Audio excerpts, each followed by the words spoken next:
Chapter 1874.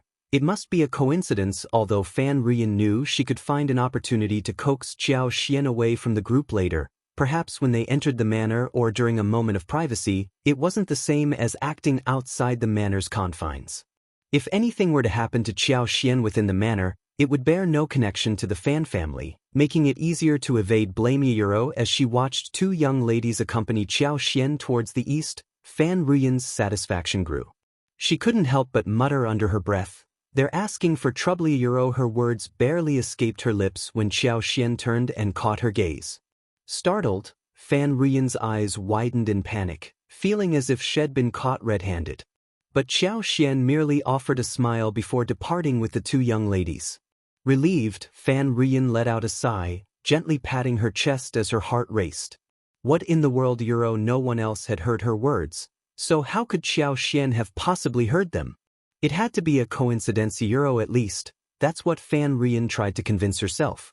Yet, despite her attempts to dismiss it, she couldn't shake off the uneasy feeling gnawing at her. Meanwhile, Qiao Xian engaged in conversation with the two ladies, savoring the scenery, while her own maids trailed behind. Activating her powers, she extended her divine senses and soon detected a group of individuals less than 1,000 meters away. There were 8 in total, clad in nondescript cotton and peasant attire, but their furtive, bandit-like demeanor betrayed their true nature. It appeared the Fan clan was indeed up to no good. Their disregard for her husband was evident, otherwise, why would they act so recklessly? Listening in on their conversations was unbearable. They spoke as though she was already their captive audience. Qiao Xian had no intention of wasting any more time.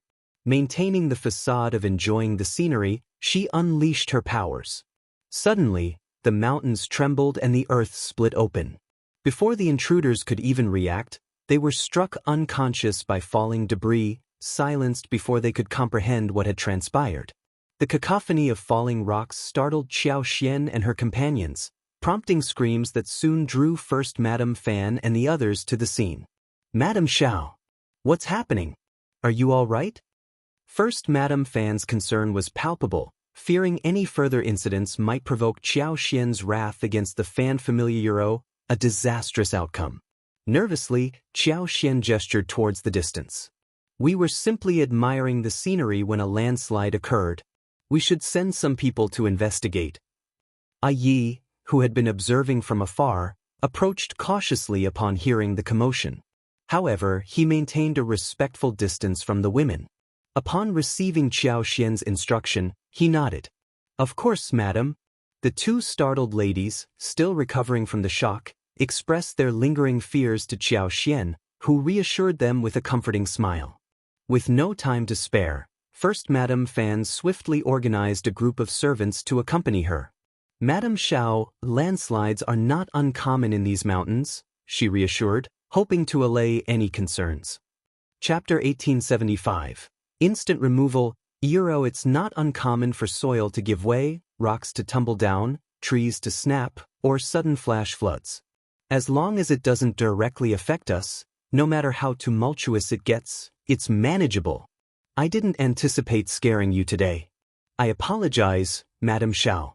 Please forgive me. Qiao Xian shook her head with a reassuring smile. First Madame Fan, you're not to blame. It wasn't intentional, and am not one to hold grudges. How could I fault you? Please, don't apologize. Laughter rippled through the group, easing the tension. Madame Xiao's rationality and understanding were apparent. Fan Ruyan's lips twisted in a silent sneer of disdain. Who couldn't speak prettily on the surface? But who could discern their true intentions? This person had always been adept at sweet talk, like a blooming lotus. It wasn't news to anyone. Weren't these people a bit too trusting?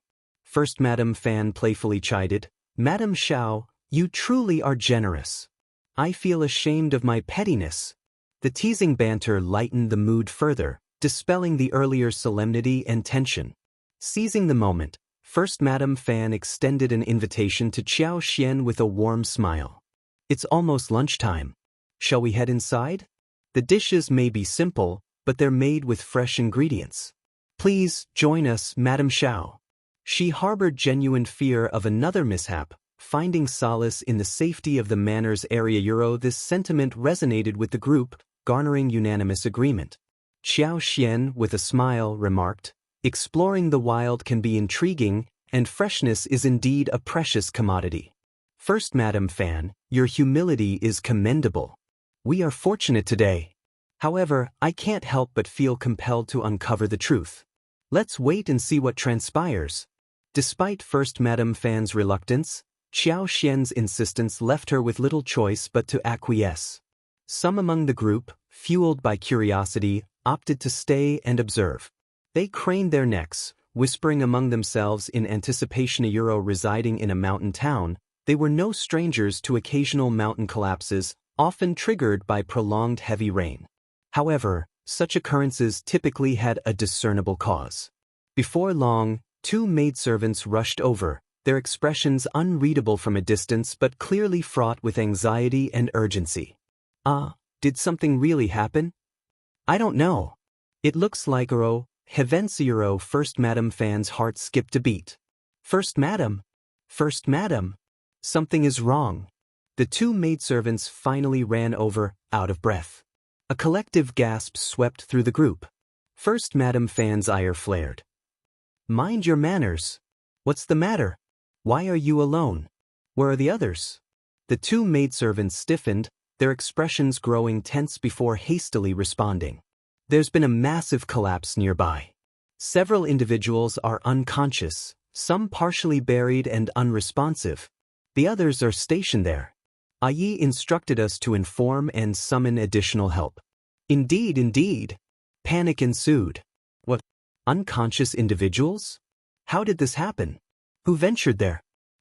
Chapter 1876, Strange Man, Heavens, Thesero. This didn't kill anyone, right? That's horrible. Hurry up and tell us what happened.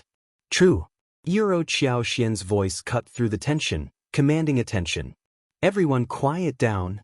First Madam Fan, dispatch servants to aid them. Yi wouldn't alarm us without cause. There must be a reason behind his actions. You too, recount everything from start to finish. Don't hold back. First Madam Fan's thoughts whirled with apprehension. She swiftly instructed the maids to summon help, then turned her gaze to the two maidservants. The assembled group fell into a hushed silence, fixating on the maidservants with unwavering attention. The two maidservants hesitated momentarily before relaying their account. As we approached, we witnessed the mountain rocks cracking, followed by a massive landslide. 8 men lay unconscious, some partially buried in the soil. It was a distressing sight. All 8 appeared to be middle-aged, clad in ordinary attire, and unfamiliar to us. It's puzzling how they ended up there. A veil of suspicion shrouded the onlookers as they subtly scrutinized First Madam Fan. The proximity of the collapse to their scenic spot raised doubts about the stranger's presence. Were these truly unrelated individuals, as the maids claimed, or was there more to the story? Who could say if they were being truthful? Luckily, Madame Xiao's own servants had accompanied them. Otherwise, if those who went over were all from the Fan family, they might have kept it under wraps. But if these individuals were indeed invited by the Fan clan, what was their intent? What did the Fan clan have in mind? Regardless, the situation felt unsettling, and it likely involved the Fan clan. Unease rippled through the group, prompting a collective desire to depart promptly. As long as the Fan clan refrained from meddling, it was tolerable. Observing the unease among the attendees, First Madam Fan couldn't help but inwardly lament. She wasn't concerned about others' opinions, but she fretted over Xiao Xian's suspicions. Madame Xiao, this is truly peculiar. We wouldn't dare deceive you. The Fan family is as unaware as you and the other ladies. Please don't worry. I'll provide you with a thorough explanation. Xiao Xian regarded her solemnly. I trust you implicitly. There's no need for explanations. Those strangers are undoubtedly up to mischief. I'll instruct Yi to escort them back for interrogation by our lord. What say you, First Madam Fan? First Madam Fan felt a lump form in her throat. Instinctively, she wanted to protest, fearing any potential implications for the Fan family. However, Xiao Xian's rationale struck a chord, and more significantly, her esteemed status left little room for dissent. Madame Xiao is absolutely correct. Entrusting this matter to the authorities for investigation is the prudent course of action. Otherwise, none of us would find peace of mind. I must apologize profusely. I never anticipated that inviting Madame Xiao for a scenic outing would lead to these unforeseen circumstance. Qiao Xian's gentle smile reassured her. It was merely an unfortunate accident. Chapter 1877. Too strange, she cast a meaningful glance at the assembled group. Once this matter is resolved, the authorities will make an official announcement. Until then, no one should engage in speculation or spread rumors. Any adverse consequences resulting from such actions will be thoroughly investigated by the government. The madams nodded in stunned agreement, swiftly heeding her directive. First Madame Fan conveyed her gratitude to Qiao Xian with a grateful glance. With matters settled, there was little reason for Qiao Xian to linger. Those who asserted that her youth precluded divorce might miss her, necessitating her return to the city for another meeting at a later date. First Madame Fan didn't dare insist on her remaining. Instead, she smiled warmly and escorted Qiao Xian to the waiting carriage. Once Qiao Xian departed, the other ladies followed suit, vacating the scene. Before long, the area was deserted. With the aid of the Fan family servants, the 8 individuals were swiftly bound and placed into a carriage. Yi then led them away. Accompanied by First Madame Fan, Second Mrs. Fan, and Fan Ruyan, along with a contingent of servants, they inspected the site of the collapse. The 2 maidservants who had initially reported the incident spoke truthfully. A significant portion of the hill had indeed collapsed, leaving behind a mound of rubble and scattered vegetation. Yet, the collapse occurred on a hill abundant with soil and greenery. It seemed inexplicable that such a stable terrain would give way without cause. This is truly baffling. Fan Ruyan was tempted to seize the opportunity to disparage Qiao Xian, perhaps insinuating something along the lines of, her presence attracts misfortune, but she hesitated. Her current demeanor restrained her from such slanderous remarks. First Madame Fan and her attendants deliberated to no avail, ultimately resigning themselves to the conclusion that it was an unforeseen accident. In the wagon, Qiao Xian grappled with confusion. Could she have been mistaken? During the maidservant's explanation, she had scrutinized Fan Ruyan's reaction closely. Yet, Fan Ruyan appeared genuinely surprised and perplexed, devoid of any guilt or unease. Something didn't add up. Qiao Xian couldn't fathom that someone as transparent as Fan Ruyan could conceal her emotions so adeptly. Perhaps Fan Ruyan hadn't even considered the possibility that the unfamiliar men were mountain bandits. Upon reflection, this seemed to be the only plausible explanation. Qiao Xian chuckled in disbelief, but soon, a sigh escaped her lips as she rubbed her temples. He had left the city with such determination, catching her husband off guard, only to return and likely face his reprimand. Considering her options, Qiao Xian couldn't devise a suitable strategy to evade his scolding, so she resigned herself to her fate. As expected, upon her carriage's arrival at the state government office's backyard, her husband stood there with an inscrutable expression, hands clasped behind his back, awaiting her. Qiao Xian's scalp tingled with nerves. Mustering a smile, she greeted him, "Husband, you've been waiting for me." His response only exacerbated her anxiety. Attempting to appear composed, she flashed a bright smile. "As you can see, I've returned safely. There was an incident at Bright Moon Villa, and I swiftly discerned that something was amiss, hence my prompt return home." Chapter 1878. His lesson. Xiao Yunduan's expression tightened as Qiao Xian spoke. "Really? Should I compliment you?" he asked, his tone laced with a hint of sarcasm. No. Qiao Xian quickly shook her head, a flattering smile on her lips. "There's no need for that. I know I was wrong. I won't ever sneak out of the city again. This time, I just wanted to see what the Fan family will do, and I'll be cautious." "Cautious?" Xiao Yunduan's anger flared. "You know what kind of family the Fan family is. You know how arrogant and domineering Fan Ruyan and Old Lady Fan can be. How could you risk it? Even if you're cautious, you're stepping onto their territory. What good will that do?" If something were to happen, even if she sensed danger, could she handle it? Help from afar wouldn't reach in time. The news would spread, and he wouldn't be able to rush to her aid. Just the thought made him shudder, a cold sweat breaking out. It would drive him insane. Yes, you're here to Euro. Qiao Xian had never seen Xiao Yunduan lose his temper like this, realizing she shouldn't have provoked him, but she couldn't help herself. She tugged at Xiao Yunduan's sleeve, speaking softly, "I'm confident that with IE's capabilities, the Fan family won't dare touch me unless they want trouble with you, the prefect lord. At most, they'll try to address the situation openly, to acknowledge the elephant in the room. IE could whisk her away to safety in minutes." Qiao Xian attempted to explain and console Xiao Yunduan, and his expression softened slightly. Breathing a sigh of relief, Qiao Xian recognized the boundaries of her influence. She couldn't afford to joke about herself, not when her life experience was still unfolding. How could she have been so rash and thoughtless? But there was one truth she couldn't reveal: her extraordinary ability to control everything within the courtyard.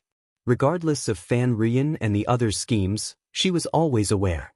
She wouldn't allow anyone to plot against them. If she backed down, wouldn't it embolden Fan Rian's arrogance? It would imply that she, as the prefect's wife, feared the Fan family, which would severely disadvantage Xiao Yunduan in his struggle against them. Awareness dawned on Qiao Xian. The stakes were high, and many keen observers were watching the power struggle between the prefect and the Fan family. The outcome would shape their stance and tactics toward the prefect's office. Qiao Xian refused to be a liability. The Fan family had brazenly invited confrontation, and she intended to deliver a resounding blow. Moreover, she was determined to drive them to the brink of madness. Xiao Yunduan sighed, gently grasping her hands. "I understand you're trying to support me, my dear, but there's no need. I'm genuinely worried, I'm scared too." Qiao Xian interjected with a smile. "I won't act independently anymore." Xiao Yunduan's expression softened. "That's what I want to hear." "Absolutely," Qiao Xian affirmed. "I'll always consult with you." Xiao Yunduan paused, contemplating. He sensed there was still a lesson she needed to learn. Chapter 1879. The second day Qiao Xian was left speechless. "I'm not pretending," she insisted. "I just feel like resting a bit longer." Even in defeat, she refused to admit defeat. Despite his unreasonable behavior, she tried to see reason in it. Xiao Yunduan didn't argue, merely smiling. "You slept from yesterday afternoon till now. Do you still want to rest?" "What?" Qiao Xian's eyes widened. Was it already the next day? The brightness of the sun confirmed it. She realized her perception was skewed. Late autumn meant shorter days and longer nights. She had thought she slept for a significant period with the elder, but apparently not. Xiao Yunduan noticed her shock, his smile widening. Qiao Xian composed herself, refusing to give in. She couldn't let him think he'd won. So she blinked and replied calmly, "I know, but I could still use a bit more rest." Wanting to say, "I'm just tired and need more sleep," she changed her words, fearing it might stroke his ego too much.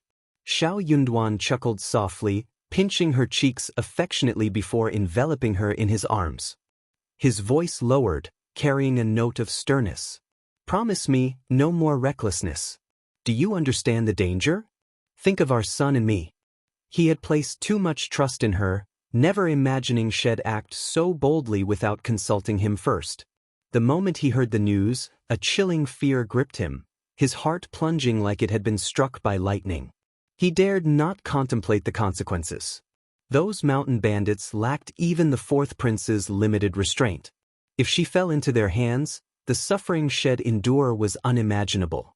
He wouldn't blame her, but he couldn't sway public opinion. And what if he couldn't reach her in time?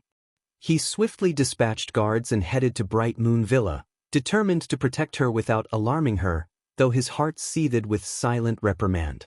Although he chastised himself inwardly, Xiao Yunduan couldn't bring himself to forcefully stop her from leaving the city. So, he silently reproached himself. This woman dared to be so bold, and he bore some responsibility for it. Hearing his words, Qiao Xian felt a pang of guilt, her heart softening. She reached out, wrapping her arms around his waist, and nestled her head against his chest. I understand, my love. I promise, I won't put myself in harm's way. With a Yi and Ben lay by my side, along with the guards, I can ensure my safety. I couldn't bear to put you and our son at risk. I want to support you, she continued earnestly. I don't trust Fan Rian's intentions, inviting us for a meal. I just want to see what she's plotting, what the Fan family is up to. Until these matters are resolved, we won't truly be safe. I know my limits. Xiao Yunduan's touch was gentle as he stroked her hair. All right, they'll trust you from now on. But promise me, you won't do something like this again, understood? He truly had no other choice. He couldn't confine her to their home and deny her freedom. Chapter 1880. Don't dare again in that case. It was better for him to be proactive and ensure her safety by sending someone to protect her. It was far preferable to her taking such risks on her own. Xiao Xian smiled, nodding. Yes, I understand, husband. I'll heed your advice. Bah! Xiao Yunduan scoffed, not entirely convinced by her words. He reached down, playfully pinching her soft waist, and whispered, If you dare to defy me again, I'll have you confined to bed for 3 days and nights. Xiao Xian blushed, suddenly feeling self-conscious. She pushed him away, retreating under the blanket, and pouted coyly. Just go already. Independent Illinois, get up. Xiao Yunduan grinned. Are you sure? Shall I help you change first, or should I take a bath? Wife, do you want Li Xia and Li Qiu to see those marks on your body? Xiao Xian's face flushed hotter, her body turning limp. She couldn't bring herself to meet his gaze but still managed to pout. It's all your fault. From yesterday afternoon until now, she felt utterly embarrassed as the lady of the household. This man was shameless. Wasn't he worried about being slandered behind his back? Of course not. He was the master here. Who would dare speak ill of him? Old masters seemed to have an answer for everything, or so he thought. But Xiao Xian shook her head inwardly. Xiao Yunduan smiled proudly, unfazed by any hint of shame. I'll have someone prepare a bath for me first, all right? Xiao Xian, eager for the soothing warmth of a bath, readily agreed.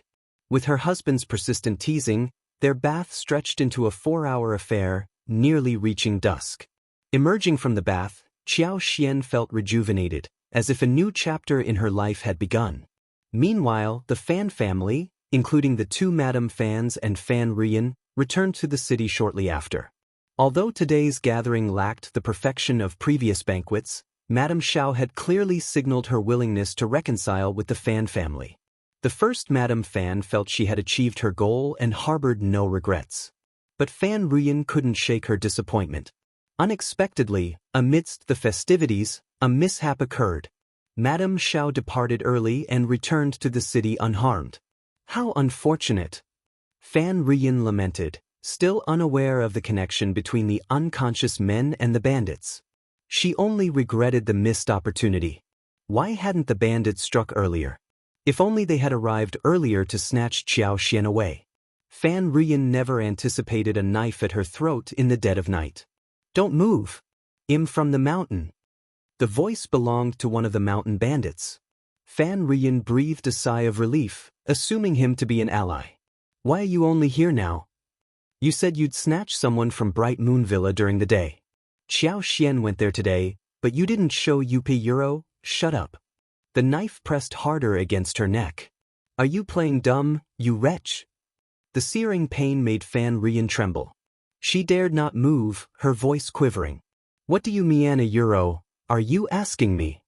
The man's teeth clenched, his curses venomous. 8 of our men went, none returned. Heard they were nabbed by the authorities. Did you rat us out, you filthy traitor? Chapter 1881.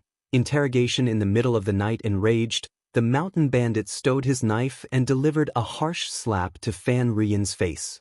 His hand was rough, calloused, and scarred. In his fury, he showed no mercy. The force of the blow sent half of Fan Rian's face recoiling, blood trickling from the corner of her mouth, her head throbbing. Suppressing a scream, she clenched her teeth, groaning as if her molars had loosened. Clutching the blanket tightly, she struggled to sit up, her voice trembling. What did you say? Her expression shifted drastically. Could it be them? What are you talking about? The man demanded. Speak. Fan Rian's vision blurred, nearly fainting. Fear mingled with fury. How foolish. Why hadn't she realized sooner? Who else but those mysterious men near Bright Moon Villa? Why hadn't she made the connection earlier? With trembling lips, she recounted the entire encounter to the bandit. Euro, foolish woman. The man's rage surged. He slapped her once more, his teeth clenched. Traitor! Those were our comrades. You watched them get taken by the authorities. The man seemed to favor alternating his slaps, landing one on each side of Fan Rian's face. Fan Rian had always been caustic and diligent about her skincare. Her skin, fair and delicate as tofu, couldn't bear the force of the blows. Her face reddened and swelled instantly, streaked with red, purple and blood, a ghastly sight. Tears streamed down her face, the pain nearly rendering her unconscious. She covered her battered face, voice trembling with tears. I didn't know Euro, it's too coincidental. But, Boot Euro, the man glared at her, his expression darkening as he sneered. Crafty woman, do you take me for a fool? Such coincidences don't exist. I know the terrain near Bright Moon Villa well. Rocks don't collapse without reason, and it's implausible for all 8 to be knocked out simultaneously. Do you really expect me to believe this? The 8 men who descended the mountain were seasoned elites. The one leading the raid was the 3rd in command of the Tiger Head tribe and 2nd in command of the Lioha fort. He was the 4th in command of the Min family tribe and led 12 others to meet them 5 kilometers away. Capturing the wife of an official's dog required utmost vigilance. They were well acquainted with the terrain, confident that the official couldn't thwart them. But this accident blindsided them. A blasted accident. Even if rocks fell, their skills would prevent everyone from passing out. This treacherous woman must be lying. Have you been colluding with the government? Did you orchestrate today's events to ensnare us? How dare you plot against me, you wretch? No. I swear, I'm innocent. Fan Rian's heart raced with fear. I'd never betray you. If I did, would I allow myself to be captured? The officials won't spare our Fan family. Surrendering to them is out of the question. Their demise is our only hope. Your Majesty, you must believe me. The man glared at her with venom. Deep down, he believed her. He cared little for the feud between the Fan clan and officials, but he trusted that Fan Rian, foolish as she was, lacked the courage to betray them. Chapter 1882. It's hard to get off a thief's ship unless the Fan family wanted to abandon Anne's province altogether. The man growled, Stop your excuses. I won't trust a word you say. Figure out how to lure that dog official's wife out. If you fail, he'll obliterate you. And your precious Fan family along with you. Don't think you're clever. If you dare double-cross me for a dog official, unless your family hides within the prefect's office and never steps outside, oh, no, I swear. Words mean nothing. I want action. Get up and write something. Fan Rian hesitated. Written evidence could easily fall into the wrong hands, becoming a vulnerability. But with a knife at her throat, she had little choice.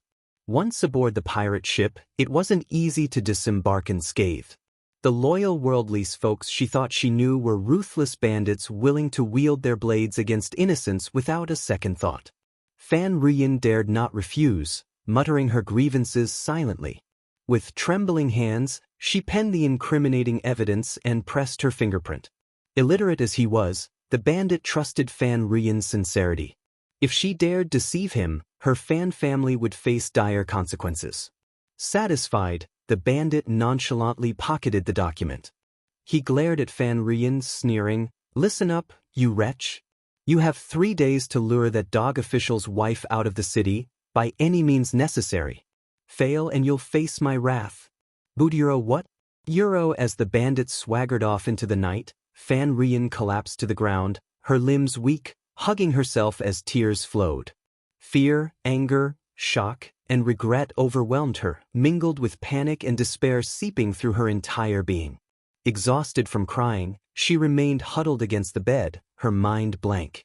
What was she to do now? Those mountain bandits were a force to be reckoned with, terrifying and ruthless. Fan Ruyan's resentment towards Qiao Xian and Xiao Yunduan festered. If not for them, she wouldn't be in this mess. They were the ones who coerced her into seeking out the mountain bandits. Yes, it was all their fault to Euro. If she was suffering, she wouldn't let them off the hook either. Qiao Xian, how could she lure her out of the city? What was her plan? First Madame Fan's eyes widened incredulously. What did you say? You want to invite Madame Xiao to Qingsong Monastery to offer incense the day after tomorrow? Explain yourself. First Madame Fan couldn't fathom her sister-in-law's intentions. Was she defying Madame Xiao? Since Madame Xiao had pardoned their family, why stir up trouble? She was already apprehensive. Every time she invited Madame Xiao, something went awry. She dared not do it anymore. But her sister-in-law seemed undeterred. Fan Ruyan masked her embarrassment with a smile.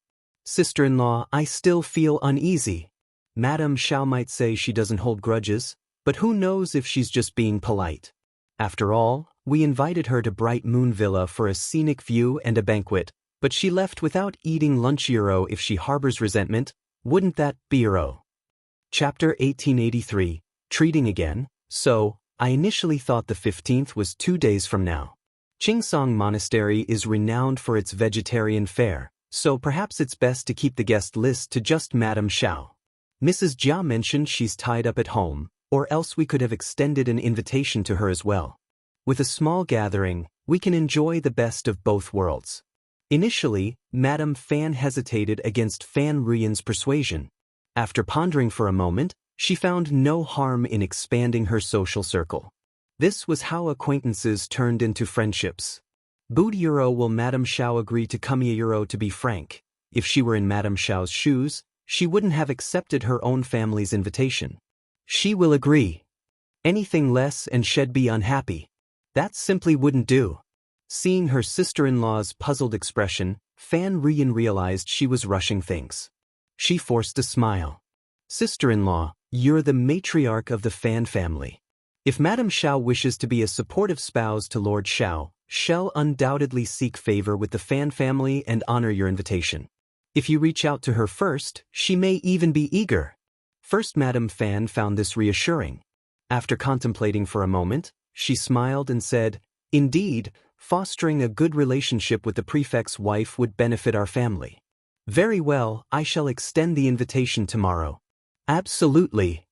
Fan Ruyan hastily agreed with a smile. But if you're planning to invite her, why wait until tomorrow? It's still early today. Why don't we go now? I'll give Madame Xiao ample time to prepare. First Madame Fan furrowed her brow and acquiesced.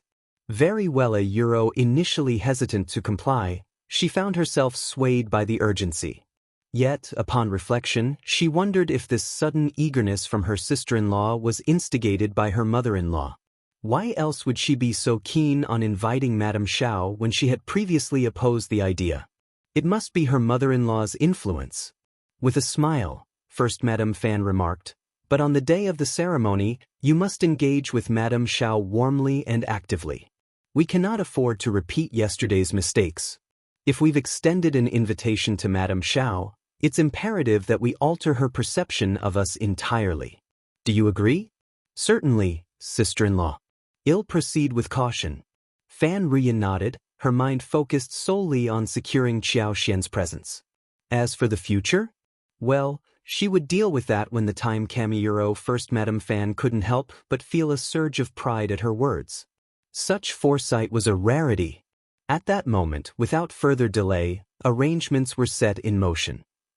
Gifts were prepared, and they set off, dressed impeccably, to the state government office's courtyard to extend their invitation. Euro. Qiao Xian accepted with a smile. First Madame Fan departed, content with the outcome. Li Xia and Li Qiu exchanged worried glances. Madam, I can't shake off this feeling that something's off about the Fan family lately. Absolutely. Who keeps hosting endless meals like this? It's rather suspicious. Madam, perhaps it's best if you skip the incense ceremony.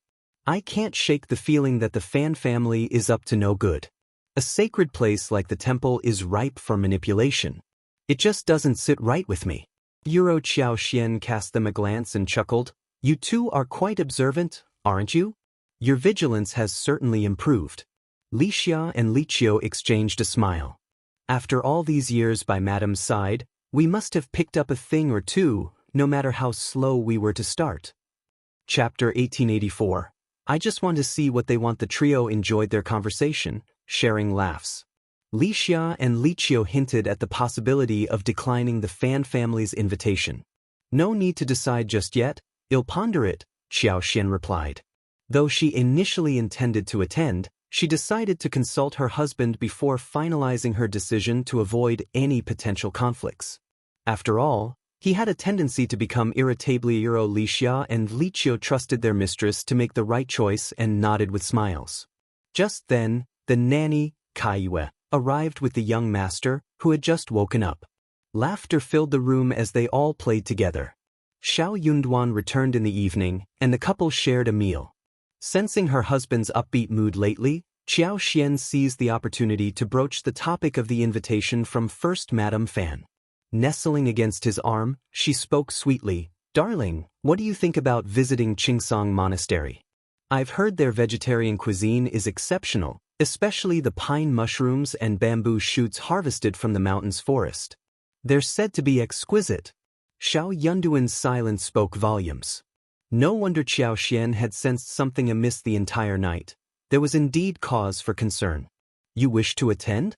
"Yes," Xiao Xian affirmed. "I suspect the Fan family has ulterior motives." Before Xiao Yunduan could respond, she continued, "But I merely wish to discern their intentions." Xiao Yunduan's expression turned grim as he sneered. Merely attending the banquet at Bright Moon Villa yesterday led to a run-in with mountain bandits. I could dispatch officers to apprehend the Fan family on mere suspicion. Yesterday, Yi had brought back 8 captives, and after thorough interrogation by Xiao Yunduan, Sun Bai, Sun Qian, and Zheng Sang, it was revealed that 2 among them were leaders, while the rest were significant accomplices.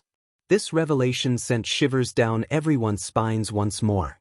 Zheng Sang and his team were seasoned and resolute in their belief that the mountain bandits were undoubtedly linked to the Fan family, despite their denial. In this world, coincidences were a rarity.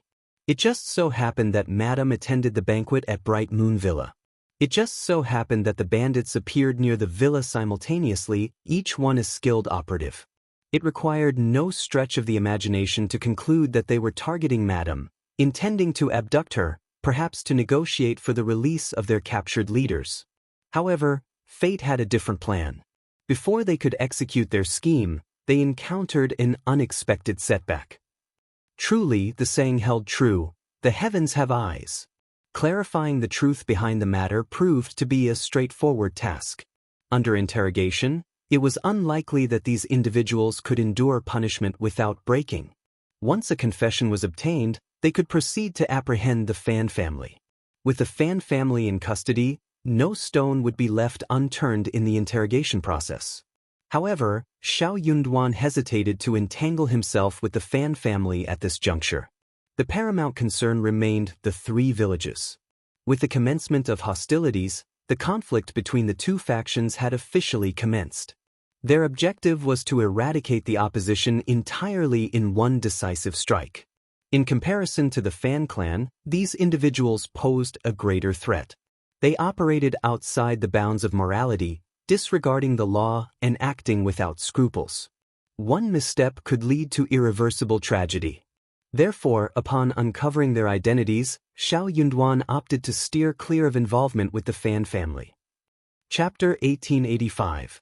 Xiao Yunduan's helplessness, the audacity of the Fan family to extend an invitation for the incense ceremony? They must be exceedingly brazen. Xiao Yunduan's frustration simmered. Even after their collusion was exposed and the mountain bandits apprehended, they still had the gall to deceive his wife into accepting their invitation. Their lack of scruples was staggering. Did they truly believe he and his wife to be so naive? Xiao Xian countered with a smile, "Darling, I believe you may have misinterpreted the situation. While I cannot speak to the Fan family's involvement with the 3 villages, it's plausible that they may not be fully aware of recent events. My suspicion lies with Fan Ruyan. During our encounter at Bright Moon Villa, I subtly inquired about Qingsong Monastery. It was all orchestrated by Fan Ruyan. First Madame Fan even vouched for her sister-in-law, claiming genuine remorse and a desire to apologize to me.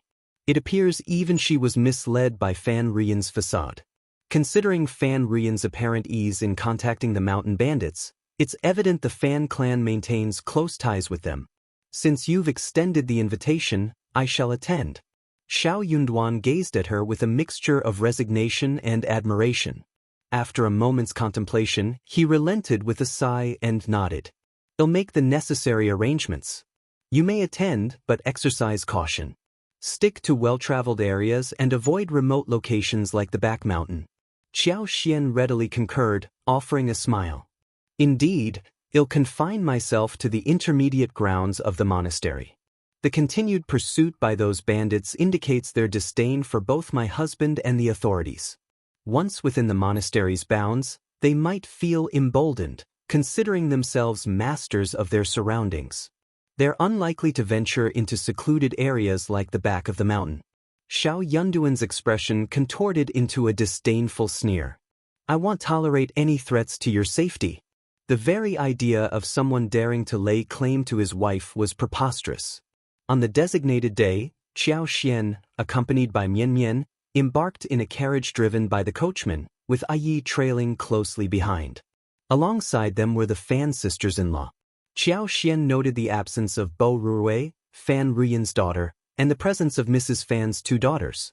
She couldn't help but inwardly scoff at Fan Ruyan's evident favoritism toward her own offspring. As they departed the city, the journey to Qingsong Monastery lasted less than an hour.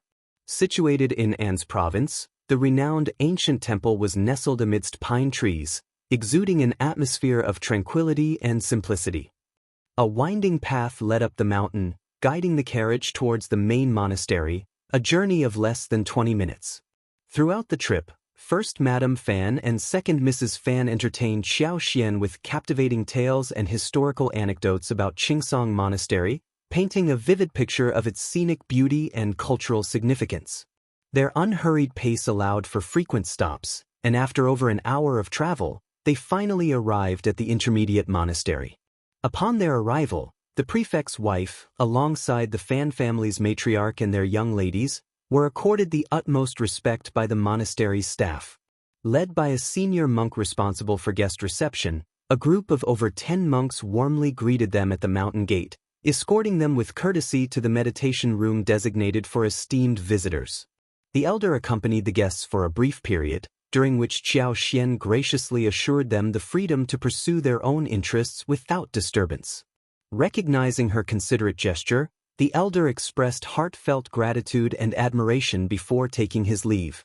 After a short break and cleansing of hands, Qiao Xian, accompanied by First Madame Fan, made their way to the main hall to procure incense offerings. With infectious enthusiasm, First Madame Fan extended invitations to explore the monastery's various attractions, sparking Qiao Xian's curiosity and prompting her to join in the adventures eagerly. Chapter 1886. Buddha and Bodhisattva are all watching. Fan Rian struggled to maintain her composure, her heart in turmoil. Despite 2 days passing, the memory of the stinging slaps still haunted her. She had to plaster on layers of makeup to conceal the bruises on her face, and the lingering pain served as a constant reminder of her mission. But they couldn't afford to overlook Qiao Xian. Were those individuals still around? How could they apprehend Qiao Xian? The uncertainty gnawed at her, every moment agonizing. Unable to bear it any longer, Fan Rian resolved to take action. After some contemplation, she devised a plan. First, she persuaded second sister-in-law to return to the rest area under the pretense of fetching tea leaves and tea sets. Then, she ventured to the renowned bonsai garden within the intermediate section of Qingsong Monastery to make preparations. Subsequently, she invited Madame Xiao to join her in making tea. Second Mrs. Fan found the idea agreeable and promptly departed. In a stroke of luck, Fan Rian, accidentally, collided with First Madame Fan once more. Although she narrowly avoided hitting a pillar, her hair was left askew from the impact. Maintaining the image of a dignified mistress of the household was paramount, and having her hair askew was undignified. First Madame Fan felt a flush of embarrassment as she apologized to Qiao Xian and promptly excused herself to tidy her hair. With the departure of the two Mrs. Fan, before Fan Rian could speak, Qiao Xian cast a glance at the Fan family's young ladies and kindly reassured them, "Go and enjoy yourselves, don't worry." The young misses of the Fan family, already eager to explore, breathed a collective sigh of relief and quickly departed with their maidservants. Now, only Qiao Xian, Mian Mian, Fan Rian, and her maids remained. Qiao Xian flashed a smile at Fan Rian. Under Qiao Xian's gaze, Fan Rian felt a twinge of panic. She couldn't shake the feeling that Qiao Xian had sensed something, but upon reflection, she dismissed it as paranoia. Surely, if Qiao Xian truly suspected her, she wouldn't have agreed to come to Qingsong Monastery in the first place. Suppressing her unease, Fan Rian smiled and invited Qiao Xian to continue their activities. Qiao Xian happily agreed. Led by Fan Rian, Qiao Xian followed to a secluded spot. Fan Rian couldn't contain her excitement. She discreetly scanned the surroundings, wondering where the bandits might be lurking and when they would emerge to seize Qiao Xian. Lost in her thoughts, Fan Rian inadvertently stepped on the corner of her skirt, nearly tumbling. Fortunately, Ping Lan reacted swiftly, rushing to her aid and preventing a fall. Fan Rian let out a startled cry, her complexion draining of color as she pressed a hand to her chest to steady her racing heart. Observing her distress, Qiao Xian offered a sympathetic gaze and inquired with genuine concern, "You seem preoccupied and uneasy ever since we arrived at Qingsong Monastery. Is something troubling you?" Fan Rian's heart, which had just begun to settle, leaped once more in terror. "Oh no. You must be mistaken, Euro. I'm glad to hear that," Qiao Xian replied with a warm smile. "Remember, this is a temple, and the Buddha and Bodhisattva are watching over us. If you encounter any difficulties, sincerely seek their guidance and assistance." Fan Rian's expression darkened further. "Ah, thank you for the reminder, Madame Xiaoyuro." Despite her tumultuous thoughts, Fan Rian understood her own intentions. She knew that the blessings of the Buddha and Bodhisattva were unlikely to be bestowed upon her endeavors. Chapter 1887. Teasing her she couldn't even risk the Buddha and Bodhisattva discovering her intencioncero. Perhaps Madame Xiao was deliberately taunting her. Fortunately, Qiao Xian shifted the conversation with a smile, steering away from the topic. Instead, she turned to Fan Rian with genuine interest. "Is there a spot within 500 meters of Qingsong Monastery that's serene, captivating, and offers splendid scenery?" Mian Mian, privy to certain details, couldn't help but glance at her wife, suppressing a smirk. Fan Rian felt a surge of frustration. She inwardly cursed the incompetence of the bandits. Despite leading them to such a secluded spot, why hadn't they acted yet? Nevertheless, she maintained a composed smile and replied, "For tranquility and picturesque views, nothing surpasses the back mountain. It boasts lush pines, verdant bamboos, cascading waterfalls, natural springs, mountain blooms, and peculiar rock formations. It's truly breathtaking. Since we're here, it's only fitting to explore the back mountain. Would you care to accompany me?" Fan Rian's eyes gleamed with anticipation. Yes, they might be lying in wait at the back of the mountain. Considering the monastery's numerous visitors, the back mountain offered the most seclusion, making it an ideal location for capturing targets. Qiao Xian smiled. "Shall we venture alone? Shouldn't we wait for first Madame Fan and second Mrs. Fan?" Fan Rian desperately wished for the bandits to seize Qiao Xian soon, so she saw no reason to wait. With a smile, she suggested, "We can proceed without my sister-in-laws, Madame Xiao. My company should suffice." "Oh Hayuro, please Madame Xiao." Qiao Xian glanced at her and replied casually, "Actually, my husband advised against visiting the back mountain before I came here. He mentioned that the back mountain isn't safe, and it could lead to trouble if anything were to happen. While the surroundings are serene, they're also quite isolated." Fan Rian felt a pang of frustration. What kind of words were those? However, Qiao Xian's refusal only fueled Fan Rian's conviction that the mountain bandits were indeed lurking there. "Your husband is overly cautious. This is Qingsong Monastery, a renowned ancient temple in An's province. The back mountain is routinely tended to by the monastery's masters. How could there be any danger? With the lush greenery and picturesque landscapes this time of year, It would be a shame not to explore them. Madam Xiao, won't you reconsider? Fan Ruyan pleaded. I understand, Euro. Xiao Xian feigned contemplation. Seeing an opportunity, Fan Ruyan persisted, doing her utmost to coax Xiao Xian into accompanying her to the back mountain, even resorting to flattery. Amused by Fan Ruyan's evident anxiety, Xiao Xian found the situation rather amusing. Although she secretly desired to visit the back mountain, she knew she would be the one handling any potential threats. There was no chance of others overpowering her. However, she dreaded her husband's wrath. She couldn't afford to provoke him when he was in a fiery mood. Regrettably, she had no choice but to relent. Well, let's forget it. Xiao Xian sighed with disappointment, offering a wry smile to Fan Ruyan. My husband is quite temperamental, and he doesn't heed my advice. He'll be furious, and he'll have to face his retribution later. I dare not risk it. After all, in marriage, we should defer to our husband's wishes, shouldn't we? Since my husband has forbidden it, we must abide by his decision. Fan Ruyan, Suddenly, Xiao Xian flashed a smile. But Mrs. Bai, you're so considerate. I feel embarrassed to decline your invitation. Chapter 1888. Fan Ruyan almost couldn't help it. Fan Ruyan's eyes sparkled with renewed hope. Lord Xiao won't have to know if we simply take a leisurely stroll and admire the scenery. You won't regret it. Absolutely, Xiao Xian replied with a slight smile. My husband is quite stringent, and I can't keep anything from him. But next time, I'll seek his permission beforehand so that I can join you for incense offerings, Mrs. Bai. Please remember to extend the invitation when you return. Fan Ruyan struggled to contain her frustration. She almost believed Xiao Xian was mocking her.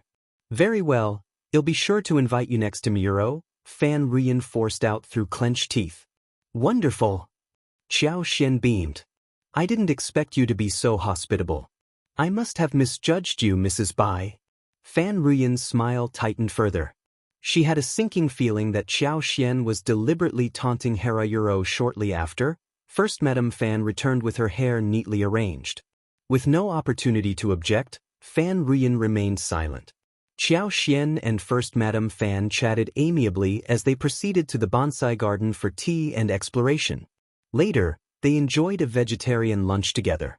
The vegetarian dishes at Qingsong Monastery were indeed exquisite.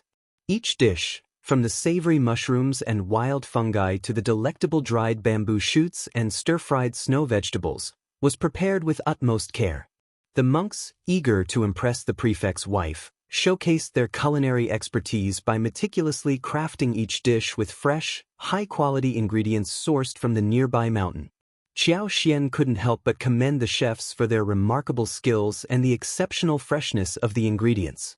After the satisfying vegetarian feast, the group made their way back to their residence. Throughout the journey back to the city, Fan Ruyan found herself consumed by despair. With each passing moment, her heart sank deeper. As the carriage drew nearer to An's prefecture city, any remaining glimmer of hope within Fan Ruyan faded away entirely. Impossibly, what had gone wrong? Had the bandits not made their move at Qingsong Monastery at all? Why was there no sign of their presence? As they bid farewell, Xiao Xian cast a smile towards her sister-in-law and expressed her gratitude. Thank you for your hospitality, Mrs. Fan. First Madame Fan and second Mrs. Fan were also visibly pleased, responding humbly with smiles. Meanwhile, Fan Ruyan struggled to force a smile, her expression more akin to a grimace than a grin. Upon returning to the state office, Xiao Xian was met by Xiao Yunduan, who awaited her outside the gates. Their eyes met, and smiles graced their faces. Xiao Yunduan swept her off the wagon, refusing to release her as he enveloped her in his embrace. With a smile, he inquired, "How was your outing? Did you enjoy yourself?" "Absolutely," Xiao Xian affirmed, returning his smile before teasing, "And what about you? Did you accomplish anything?" Xiao Yunduan chuckled. Certainly. Indeed, he had accomplished quite a bit. Sun Bai and Sun Qian had personally led a team to conduct a thorough search, while Zheng Sang had positioned his men to keep a watchful eye on the periphery, ensuring no one slipped through the cracks. As a result, they had apprehended 13 individuals. Interestingly, upon questioning, it was discovered that there were precisely 13 individuals who had ventured to Qingsong Monastery. All 13 were now securely held in custody. For now, Xiao Yunduan's focus remained on his wife. With her safe return, his worries dissipated entirely. Chapter 1889. First-class reward. They continued their conversation as they entered the room, and Xiao Xian's spirits were lifted by the news. With a smile, she remarked, "Excellent. We can apprehend as many of those troublemakers as we please, and they're likely to be quite significant individuals." Returning her smile, Xiao Yunduan expressed his gratitude, saying, "Thank you for your assistance today, my dear wife." Xiao Xian playfully quipped, "Will there be a grand reward for the best assistant?" "Indeed, a first-class reward," Xiao Yunduan affirmed with a grin. Intrigued, Xiao Xian's eyes sparkled with curiosity as she asked, "Really? What might that be?" Xiao Yunduan's smile deepened as he pulled her close, whispering into her ear, "Isn't the greatest reward to offer you the title of Lady of the Prefecture?" "Euro." Xiao Xian burst into laughter, giving him a playful pinch. "Can I eat or sell this Lord of the Prefecture? What value does it hold?" Xiao Yunduan chuckled, replying, "It's for consumption, not trade." Xiao Xian's excitement grew. "Euro, I refuse to converse with you further." Playfully pushing him away, she declared, "I'm off to see Anan." The audacity of that man was truly astounding, becoming increasingly shameless by the day. Fan Ruyan couldn't bear it any longer. She decided it was time to see her son, whom she had missed dearly throughout the day. Xiao Yunduan followed her, accompanying her to their son's side. Their little boy had grown remarkably since birth, his chubby cheeks flushed, and his bright eyes twinkling with joy upon seeing his parents. He kicked his tiny feet enthusiastically, waved his delicate hands, and babbled happily. His innocence and charm were utterly irresistible. In comparison to dealing with a certain man, her son was undoubtedly a much more delightful companion. As Xiao Xian and Xiao Yunduan enjoyed their time together, Fan Ruyan's anxiety only grew, her thoughts consumed by the situation at the Fan family. Feeling a sense of unease creeping over her, she glanced up to see the sky darkening. Her expression shifted, and she abruptly rose from her seat, intending to visit old Lady Fan's courtyard. That night, she couldn't bear the thought of sleeping alone. She yearned for the company of her mother and decided to seek solace in her presence. However, after taking only a few steps, she halted abruptly. Fan Ruyan realized that seeking refuge with her mother was merely a temporary solution, not a permanent one. Even if she managed to escape for one night, it wouldn't solve the underlying problem. It was impractical to rely on her mother's company every single night. Moreover, aggravating the situation further would only lead to more harm than good. Her frustration boiled over, and she slammed her palm down on the table in frustration. Anger and resentment surged within her, fueled by a sense of helplessness. Madame Xiao's refusal to venture to the back of the mountain only intensified Fan Ruyan's feelings of injustice. If only she had insisted on bringing her there, perhaps the outcome would have been different. However, dwelling on what could have been was futile now. Throughout the night, Fan Ruyan was plagued by anxiety. She couldn't bring herself to close her eyes, fearing any sign of movement outside might signal danger. Every rustle made her heart race with apprehension, only to find it was a false alarm. Eventually, exhaustion overcame her, and she drifted into a fitful sleep, her troubled mind finally finding some respite. Fan Ruyan's night was plagued by restlessness. Every little noise made her alert, preventing her from getting any decent sleep. Just as she felt herself drifting off, she would jolt awake, her senses on high alert. Upon waking up, she felt a surge of nervousness, expecting something to have happened during the night. Yet, to her surprise, everything seemed normal. As the dawn broke, Fan Ruyan couldn't help but feel incredulous. Had the night truly passed without incident? It felt surreal, like a dream. However, amidst her relief, a deeper sense of anxiety gnawed at her. She couldn't shake the feeling that the mountain bandits wouldn't simply let her off the hook. Just because nothing happened last night didn't mean she was in the clear. The looming threat remained, tormenting her with the knowledge that as long as she refused to comply, the danger would persist. Chapter 1890. The soft pick in the state office. Xiao Yunduan and Sun Bai had conducted separate interrogations the previous night, ensuring that everyone's identities were clarified. Their efforts yielded significant results. They had captured another leader, along with 10 other brave and skilled individuals.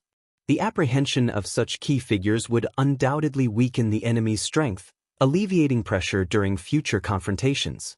Excitement and jubilation filled the air as the team praised Xiao Xian's seemingly fortuitous influence. Comments like, "Madam is truly a lucky charm," and "her blessing is undeniable," coupled with Lord's favor, echoed throughout the room. Xiao Yunduan, however, tempered the mood with a reminder of the risks involved. He cautioned against inflating Xiao Xian's ego, emphasizing the need for caution in future endeavors. Acknowledging the persistent provocations from the bandits, Xiao Yunduan declared it was time for a proactive response. Addressing Constable Zheng and Constable Hang, he instructed them to prepare for an assault on Tiger Head Tribe. Their strategy was clear: systematically eliminate weaker targets and gradually tighten the noose around the enemy, ensuring their eventual defeat. Among the 3 strongholds, Tiger Head Tribe had suffered the greatest losses. With one of their leaders deceased and another captured and imprisoned, they stood as prime targets for further capture. Acknowledging the gravity of the situation, everyone present responded with solemn nods and gestures of agreement. Zheng Sang and Hang Xingshan swiftly descended to strategize, while the rest of the team assumed their designated roles and made necessary preparations. Hang Xingshan, a seasoned constable with 6 years of service in the An's province government office, harbored a deep-seated disdain for the mountain bandits, much like his colleague Jia Heming. However, unlike Jia Heming's more passive outlook, Hang Xingshan remained steadfast in his belief that the imperial court would inevitably intervene in An's province affairs. He had spent years covertly gathering intelligence on the 3 strongholds, anticipating a day like this. And now, with Lord Xiao's leadership, his long-awaited opportunity had finally arrived. Though it deviated from his initial hope for direct imperial intervention, Hang Xingshan remained resolute in his commitment to eliminating the bandits, regardless of the means. Hang Xingshan felt a surge of gratitude towards Lord Xiao for recognizing his efforts and promoting him. He pledged to remain loyal and dedicated, willing to sacrifice everything for someone who had acknowledged his contributions.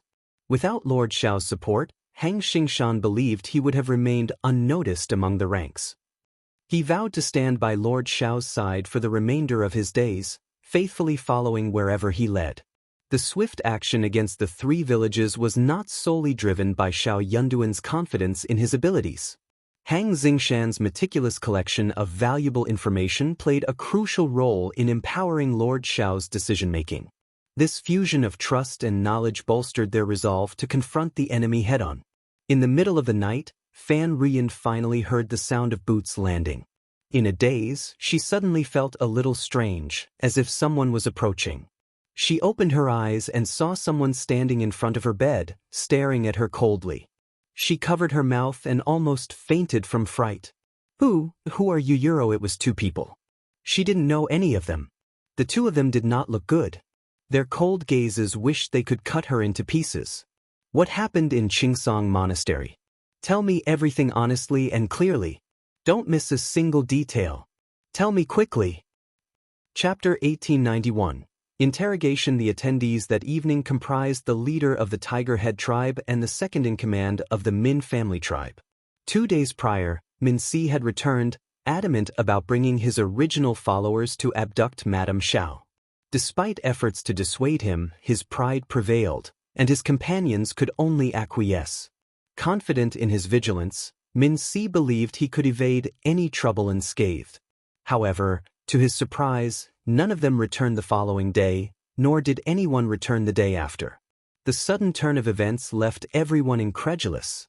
Suspicions turned toward the local official, whom they accused of foul play. Frustration boiled over as curses filled the mountain air, and in their rage, furniture was shattered. Was their visit tonight directed towards Fan Rian?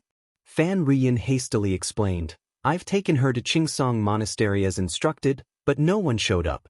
Don't blame me, Euro, I've fulfilled my part." Enough! Snapped the Tiger Head tribe leader impatiently. Tell us precisely what transpired at Chingsong Monastery that day. Leave nothing out. Fan Rian found herself compelled to suppress her grievances and recount every detail of the previous day's events. As she spoke, the furrows in the brows of her audience deepened, their expressions morphing into clear displeasure and disdain. Despite their impatience and occasional snide remarks, Yi Jian endured and listened attentively. However, as Fan Rian persisted in her rambling narrative about the happenings at Chingsong Monastery, the leader of the Tiger Head tribe erupted, slamming his fist onto the table. Enough with the trivialities. Speak something of substance, woman. Startled, Fan Rian faltered. She couldn't discern her mistake. Yet, she dared not retaliate in anger. Instead, she swallowed her frustration and pressed on, filled with regret and trepidation, realizing the grave consequences of her actions. As her tale concluded amidst continued curses, Fan Rian pondered the formidable entity she had unwittingly provoked. The dissatisfaction between the two of them only intensified. That's all you have to say? I am sorry, that's Aliyuro, useless. The Tiger Head tribe leader's reprimand was sharp. Are you as dumb as a rock? Our people are missing, and you didn't think to investigate? Damn it. How did the officials find out? Did you betray us? No, I swear I didn't. How could I even dare? Fan Rian shrank into herself, trembling with fear. She truly feared these individuals. Witnessing her fear, a slap landed on her face, stinging with burning indignation. The Min family tribe's second-in-command intervened. Qing, calm down. I doubt this fool has the guts. Fan Rian bit her lip, casting her gaze downward with sullen resignation. She silently retorted, You may call me a fool, but you're no better, always getting captured. Fury flickered in the Tiger Head tribe leader's eyes as he glared at Fan Rian. He longed to unleash his anger upon her, but rescuing her remained the top priority. Find another way to lure that official's wife out of the city. What? Fan Rian appeared on the verge of tears. I fear it won't be simply after coaxing her out of the city numerous times. I worry she'll become suspicious. The Min family tribe's second-in-command cast a disdainful glance her way. He privately acknowledged that this fool of a woman was displaying a moment of intelligence, but Qing remained puzzled by her apprehension. Chapter 1892, bringing Mrs. Guan in. Not only was she suspicious now, but she had been suspicious all along. Wasn't the incident at Chingsong Monastery evidence enough? That wife of the dog official was certainly audacious. Despite knowing the risk, she dared to venture for the euro. Perhaps her standing in the official's esteem wasn't as high as assumed. The second-in-command declared, Seek out Deputy Prefect Guan's wife and devise a plan to ensnare her alongside you. Fan Rian was caught off guard. With a sneer, the second-in-command taunted, Unwilling? If not, then swiftly concoct a scheme to lure the dog official's wife out of the city. I am willing, truly. Fan Rian desired to avoid further entanglement with Qiao Xian. She asserted without hesitation, Mrs. Guan harbors immense disdain for that foolish couple. She'll undoubtedly assist us. The second-in-command remained silent. Whether she was willing or not might not be within her control. You'll meet with her tomorrow. Understood. Remember, you must go. You must convince her or else. With a sneer, the second-in-command forcibly led away the scowling leader of the Tiger Head tribe. Fan Rian slumped against the headboard, her body trembling as she struggled to catch her breath. After some time, she regained her composure, though her spirit remained drained. The weight of regret fueled her anger, intensifying her desire for Qiao Xian and Xiao Yunduan to face consequences. Their failure to do so would only deepen her disappointment. Every passing day felt interminable, pushing her to the brink of collapse. It was yet another night of sleeplessness. The following morning, Fan Rian awoke with dark circles under her eyes, her mind clouded and energy depleted. Reluctant to present herself in such a state, she adorned her hair with life pinglon, the golden hairpins and colorful silk flowers adding a semblance of vitality. Her face was concealed beneath a heavy layer of makeup. Surveying her appearance, she found solace in her semblance of beauty, resigning herself to the task at hand. Mrs. Guan harbored resentment, her disdain for Qiao Xian and Xiao Yunduan palpable. To Fan Ruyan's surprise, her attempts at persuasion yielded unexpected success. The government had officially declared war on the mountain bandits. Despite their victory in the initial skirmish, Mrs. Guan and even Scribe Guan remained skeptical of the government's purported strength. As Scribe Guan put it, "How capable is the government, truly? They may deceive others, but not me." Both harbored doubts, believing the government's claims to be exaggerated and suspecting Xiao Yunduan of merely indulging in self-aggrandizement. They anticipated his imminent downfall. The resilience of the three bandit strongholds, impervious to previous government attempts at destruction, only bolstered their skepticism. Xiao Yunduan's recent arrival only served to heighten their doubts. Who was he to triumph over the entrenched mountain bandits? Convinced of Xiao Yunduan's impending failure, Mrs. Guan readily agreed to collaborate without hesitation, mobilizing the bandits for action. Facing financial constraints, Fan Ruyan offered to cover the expenses herself. She wagered that with Xiao Yunduan's downfall, Scribe Guan would emerge triumphant, possibly even ascending to the role of prefect. At that point, financial worries would become a thing of the past. When the time came, Mrs. Guan vowed to repay her debt. Yet there was a matter to settle first. Wouldn't it be ideal if he were absolved of guilt? With receipt in hand, Fan Ruyan approached Mrs. Guan, charming her with a smile and prompting her to sign. Overwhelmed with delight, Mrs. Guan, unable to read and trusting in Fan Ruyan's integrity, pressed her thumbprint without hesitation. Euro. Chapter 1893. Tricked Fan Ruyan couldn't help but regard Mrs. Guan with a newfound kindness, her smile deepening. She no longer felt alone in her struggle. She finally had an ally to share her burdens with. However, the next day, when Fan Ruyan met Mrs. Guan in the city courtyard as arranged, she was shocked to find the second-in-command of the Min family tribe and the head of the Tiger Head tribe accompanying her. As she listened to their arrogant demands and learned of their identities, she was left dumbfounded. Initially, Mrs. Guan was furious and adamantly refused their requests. She argued that since she had paid them, they should be the ones to carry out the tasks. The idea of her husband becoming a spy was unthinkable and taboo. The repercussions of such an act being discovered would not only ruin his career but could also result in his family being expelled. Furthermore, Mrs. Guan realized that by agreeing to their demands, she inadvertently implicated herself in front of Fan Ruyan.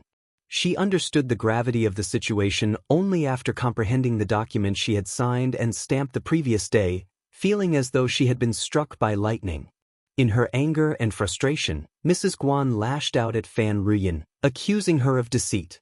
You tricked me." Fan Ruyan's smile remained gentle as she spoke. "I'm not trying to deceive you, Mrs. Guan. I'm here to assist you. We share a common goal. Don't you desire the demise of Qiao Xian and Xiao Yunduan?" Mrs. Guan was left speechless, acknowledging the truth in Fan Ruyan's words, albeit unspoken. Before she could protest further, the leader of the Tiger Head tribe grew impatient, interrupting, "Enough with the chatter. Where are the written agreements? Do you think I'd hesitate to deliver them to the authorities now?" Mrs. Guan felt her head spinning. Returning home on unsteady legs, she recounted the encounter to Scribe Guan, who reacted with a mixture of shock and anger. After a moment of contemplation, he resigned himself to the situation, finding solace in the opportunity it presented.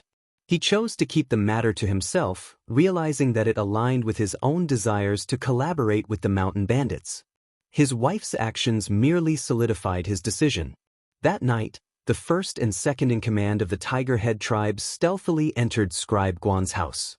Scribe Guan maintained his usual composure as he received them in his modest study. In the course of their conversation, both sides found themselves in a remarkably harmonious accord. It came as no surprise. During Scribe Guan's tenure as deputy prefect, he had engaged in dealings with the mountain, albeit indirectly. While he had never met their leader or engaged in direct contact, their paths had crossed in various ways. Given the circumstances that now compelled cooperation, it seemed only natural for all parties to come together. Despite the discomfort of being coerced, Scribe Guan rationalized that Xiao Yunduan's actions had provoked such measures from the mountain dwellers. Viewing it from this perspective, the arrangement became more palatably a euro before long, an agreement was reached. The leader of the Tiger Head tribe would assist in eliminating Xiao Yunduan, staging his demise as an accident. Such a resolution would spare the province considerable trouble and provide the court with a plausible explanation. He resolved to ascertain the whereabouts of Xiao Yunduan's incarcerated associates with utmost urgency. When the leader of the Tiger Head tribe dispatched individuals to liberate them from prison, he pledged his assistancia. As for Qiao Xian, the prefect's wife, the Tiger Head tribe leader couldn't afford to prioritize her at present. With Xiao Yunduan eliminated, her significance would diminish even further. Her behavior baffled them. Despite multiple attempts to abduct her, each endeavor ended in unexpected circumstances. They were left somewhat unsettled and opted to refrain from further action against her for the time being. Moreover, there were suspicions that she might be under clandestine surveillance. Chapter 1894. Cooperation. They couldn't afford to waste any more time. Swiftly rescuing their captured comrades from the clutches of the officials became their top priority. Failure to act promptly would only leave them in a perpetually disadvantaged position. Despite the perceptions of cruelty, inhumanity, shamelessness, and despicability from the outside world, their loyalty to one another and their shared experiences mattered most within their ranks. Ignoring the plight of their captured brethren and defying the government's authority would essentially equate to their betrayal and demise. Such actions would undoubtedly breed disillusionment among their comrades, potentially leading to the disintegration of their entire community. Aware of potential dissenting voices within their midst, they understood the dire consequences of inaction. Should dissent prevail, their fate would be sealed, even without the government's intervention. Scribe Guan, recognizing his ability to gather intelligence and collaborate with them, saw an opportunity to leverage his past influence. Despite his current position as a lowly scribe, his years as deputy prefect had left him with allies, individuals indebted to him, and those aware of others' weaknesses. It was the perfect moment to capitalize on these connections. With minimal effort, Scribe Guan obtained precise information regarding the captives' whereabouts. He promptly contacted them, advising them to prepare themselves, as reinforcements from the mountain were on their way to effect their rescue. When the leader of the Tiger Head tribe and the second-in-command of the Min tribe received the news, they promptly scheduled a midnight meeting with Deputy Prefect Guan 2 days later. A villager would be dispatched to initiate a breakout from the prison, and they requested Deputy Prefect Guan to make the necessary arrangements. Their plan included setting fires in the state office and ensuring the jailers were intoxicated beforehand. Deputy Prefect Guan readily agreed to their proposal. On the appointed night, chaos erupted within the expansive state office. Approximately 50 to 60 individuals from the 3 villages assembled. As flames engulfed the deputy prefect's office, they launched a coordinated assault on the office's rear courtyard. Despite Scribe Guan's arrangements for them to access the designated prison, they bypassed it entirely and headed directly to the east yard where Xiao Yunduan and Qiao Xian were housed. Their distrust of Scribe Guan ran deep. They couldn't fathom why a man under scrutiny by the authorities, particularly one despised by Xiao Yunduan, wouldn't be under surveillance himself. Having been deceived once before, they refused to be duped again. Falling for the same trick twice would be sheer folly on their part. During this special period, Zheng Sang and the others all lived in the state office, including the dozens of people sent by Meng Wanfu. Since they had already been officially exposed, there was no need to split up and hide. They also lived in the state office to protect the safety of the state office and prevent prison break-ins. Thus, although the other party's attacks were swift and fierce, Zheng Sang and the others were experienced. Wu Guan, Wei San, and the others who were patrolling the night would block the first wave of attacks. Just as they were about to be defeated, Sun Bai, Yi, Wei Wu, and the others had already arrived. Hang Xingshan directed the bailiffs and servants to extinguish the flames spreading throughout the premises, while Sun Qian led a contingent to lie in wait outside the prison, ready to thwart any attempted break-ins. Inside the bedroom of the east yard, Xiao Yunduan and Qiao Xian were together, the latter cradling Anan in her arms. The maids stood by silently, their presence a calm contrast to the chaos outside. As the flames danced outside, casting erratic shadows, the clash of swords echoed through the night. Despite the tension in the air, panic was notably absent within the confines of the room. Anan slept peacefully in Xiao Xian's embrace, her serene countenance a stark contrast to the turmoil outside.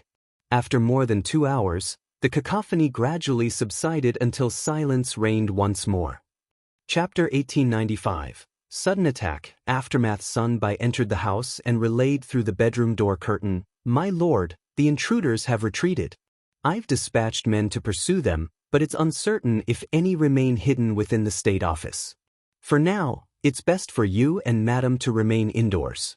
I've already ordered a thorough search of the east courtyard, and no irregularities have been found. I'll manage the aftermath immediately. Yi will lead the guards to patrol the east courtyard. You can rest assured, my lord and madam." Xiao Yunduan nodded. "Proceed with the necessary arrangements. Assign men to patrol the city and advise the populace to remain vigilant and restrict unnecessary outings. Strengthen security at the city gate, opening it at dawn for inspection of all entering and exiting individuals. Detain anyone arousing suspicion. If manpower is lacking, enlist aid from local guards and the first in charge to bolster our efforts at the city gate." Sun Bai was taken aback, his face breaking into a pleased smile. "My lord's strategy is ingenious. We won't lack for manpower." While entry into the state government office was impossible, stationing reliable individuals to patrol and guard the city gate was entirely feasible. A mere 2 bailiffs could lead the team.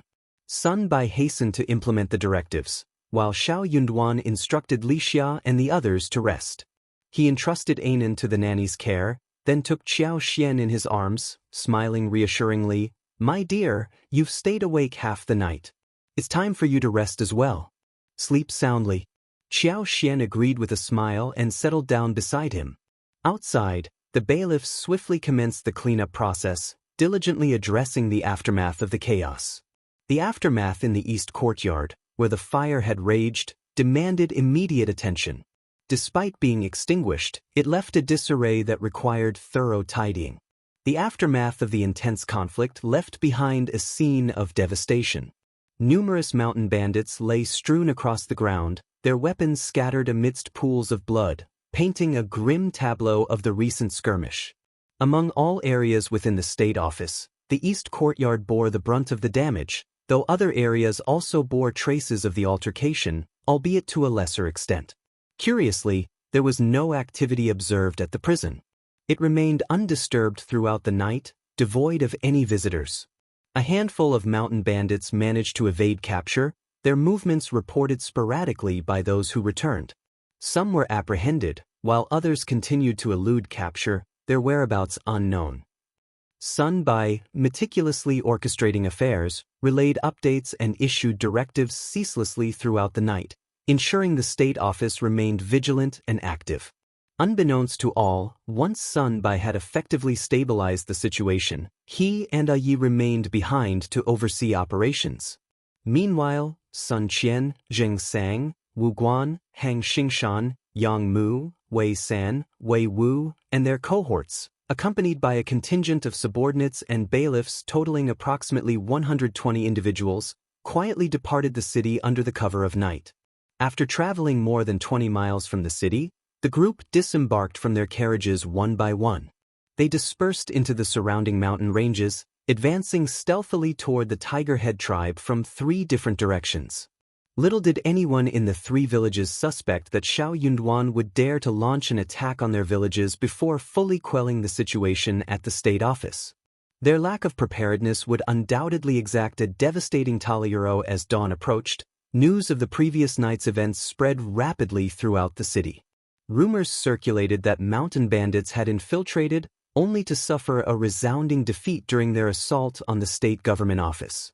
More than 10 assailants had managed to escape, but 11 had already been apprehended. Authorities continued their efforts to capture the remaining 4 or 5 fugitives. Given the ruthless and cunning nature of the mountain bandits, the populace was urged to prioritize self-protection. They were advised against unnecessary outings, especially alone or in sparsely populated areas. Suspected individuals were to be discreetly reported to the patrol team, with a promise of a reward of 10 taels of silver for each successful tip-off. Upon hearing this incentive, the common folk felt emboldened and motivated to aid in the apprehension efforts. Chapter 1896. Can't leave the city. The common folk harbored a natural fear of mountain bandits, but seeing their weakness firsthand, they appeared more akin to street rats, cowering from the authorities. With the allure of 10 taels of silver and the visible presence of patrols led by bailiffs, the once feared bandits seemed less intimidating to the populace. The tantalizing promise of 10 taels of silver proved irresistible.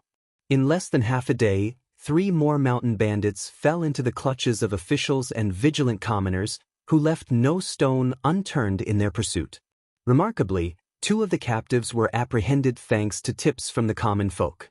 News of these apprehensions swiftly spread throughout the city, further emboldening and energizing its inhabitants. The mountain bandits, once perceived as formidable adversaries, now seemed decidedly less fearsome, mere mortals subject to capture like any other criminals. Eager citizens scanned the streets vigilantly, some even forming groups to patrol and explore remote alleys in hopes of earning the coveted 10 taels of silver. The unexpected turn of events left Xiao Yunduan and his cohorts in a state of disbelief, unsure whether to laugh or cry at the unforeseen outcome. Meanwhile, in Fan Ruyan's bedroom, the leader of the Tiger Head tribe, second-in-charge Min, and 2 other key figures of the mountain stronghold remained concealed, their presence unbeknownst to anyone in the office. In a corner of the room, Fan Ruyan trembled, her form huddled and bruised. The 4 individuals present bore visible signs of injury. The leader of the Tiger Head tribe sported a lengthy scar across his face, while another suffered from a sizable arm wound, hastily bandaged and stained with blood. The remaining 2, though their injuries remained obscured beneath their bloodied attire, emitted an aura of pain and distress. The room reeked of blood mingled with the scent of incense wafting from the burner on the table, contributing to an atmosphere fraught with dread.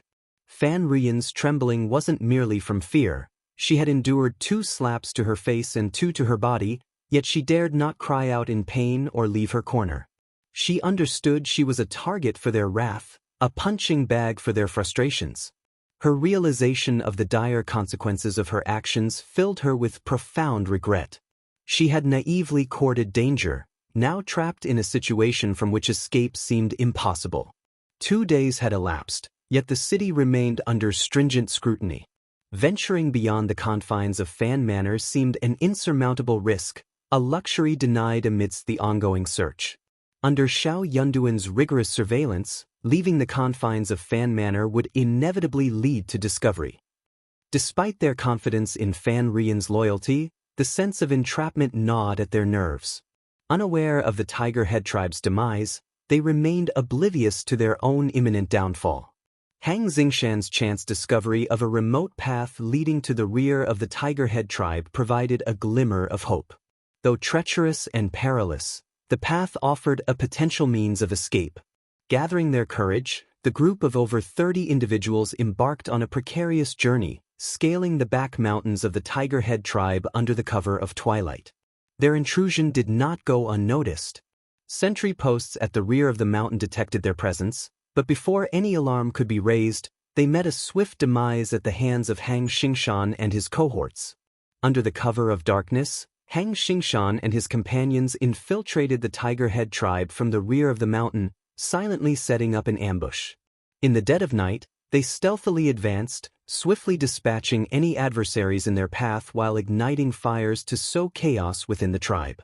Seizing the opportunity amidst the turmoil, another member of the group donned the attire of the fallen bandits, seamlessly blending in with the ranks of the intermediate bandits.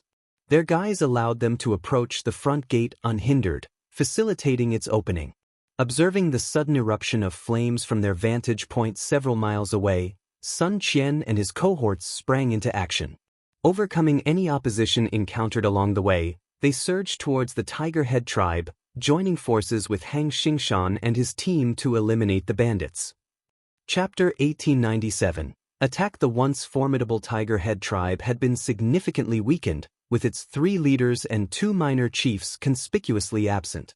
The losses sustained in the preceding skirmishes had already depleted 60 to 70% of their core forces. Faced with the sudden onslaught from government forces, they found themselves disoriented and unable to mount a cohesive defense. Amidst the chaos, a mass exodus ensued as survival became the paramount concern. Once the floodgates of flight were opened, the torrent of fleeing bandits proved unstoppable, signaling a decisive turning point in the conflict.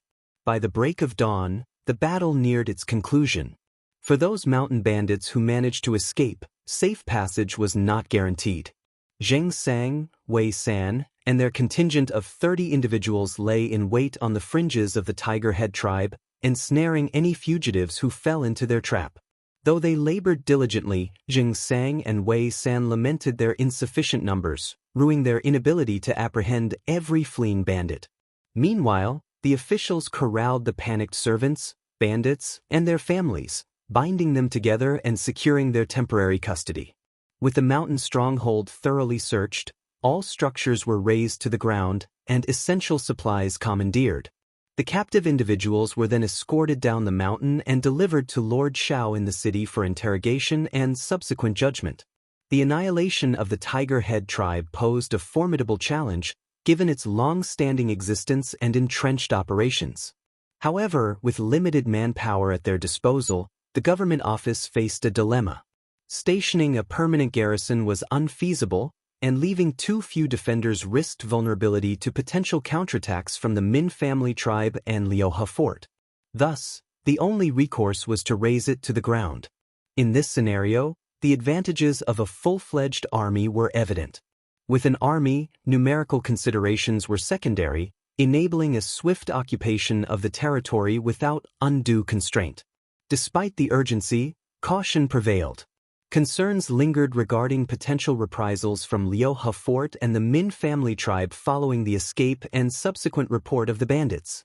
While the likelihood of an immediate assault was deemed low, vigilance remained paramount. Consequently, the destruction, incineration, and search operations were conducted with meticulous attention to detail, ensuring no critical areas were overlooked. Key structures such as the front and rear gates, sentry towers, 3 fortresses, main hall, kitchen, warehouse, and living quarters were systematically dismantled or set ablaze, leaving no stone unturned in the eradication process. The captured individuals, numbering between 20 to 30, were pressed into labor to hasten the destruction of the mountain stronghold. With time pressing, they were swiftly escorted down the mountain under cover of night, returning to the city without delay. Meanwhile, Zheng Sang, Wei San, and their companions left no survivors among the escapees, viewing them as deserving of their fate for their years of tyranny and exploitation of the common folk. Operating discreetly from the shadows, they monitored the progress of Sun Qian and his escort team, maintaining a vigilant stance. As the group finally staggered into An's prefecture city at 4 o'clock in the morning, a sense of relief washed over them. The morning star hung low in the sky, casting a faint greenish-white hue over the eastern horizon. Remarkably, the journey transpired without incident. Escorting such a large number of captives back to the government office proved impractical. Consequently, they were divided into 2 groups, one comprising dozens of identified criminals escorted directly to the office, while the remainder were temporarily detained in the spacious courtyard occupied by Zheng Sang and his cohorts. Chapter 1898. A complete victory upon identification, the mountain bandits would undergo release and subsequent punishment, a process requiring ongoing surveillance and management. Despite the cover of darkness upon their arrival in the city, the sheer size of the captured bandit contingent could not escape notice, quickly spreading as gossip among the populace. By dawn, word had reached even the early opening vendors, causing a stir throughout the city. In response to the burgeoning rumors, Xiao Yunduan opted for transparency, swiftly issuing an official announcement to quell speculation. The public's reaction was one of jubilation and astonishment. The accomplishment of dismantling the notorious Tiger Head tribe, a feat previously beyond the grasp of the imperial forces, elicited praise and admiration for Lord Shao. The abrupt vanquishing of one of the province's long-standing bandit strongholds left the major families awestruck, their sentiments complex and uncertain. Lord Xiao's astute handling of the situation garnered widespread acclaim, solidifying his reputation as a formidable and resourceful leader. The eradication of the Tiger Head tribe was a monumental achievement, acknowledged by even the most uninformed citizens. Its demise foreshadowed the potential collapse of the remaining mountain strongholds, affirming the significance of the battle at Giant Rock Gorge. The officials' claims were vindicated, dispelling any doubts held by skeptical family clans.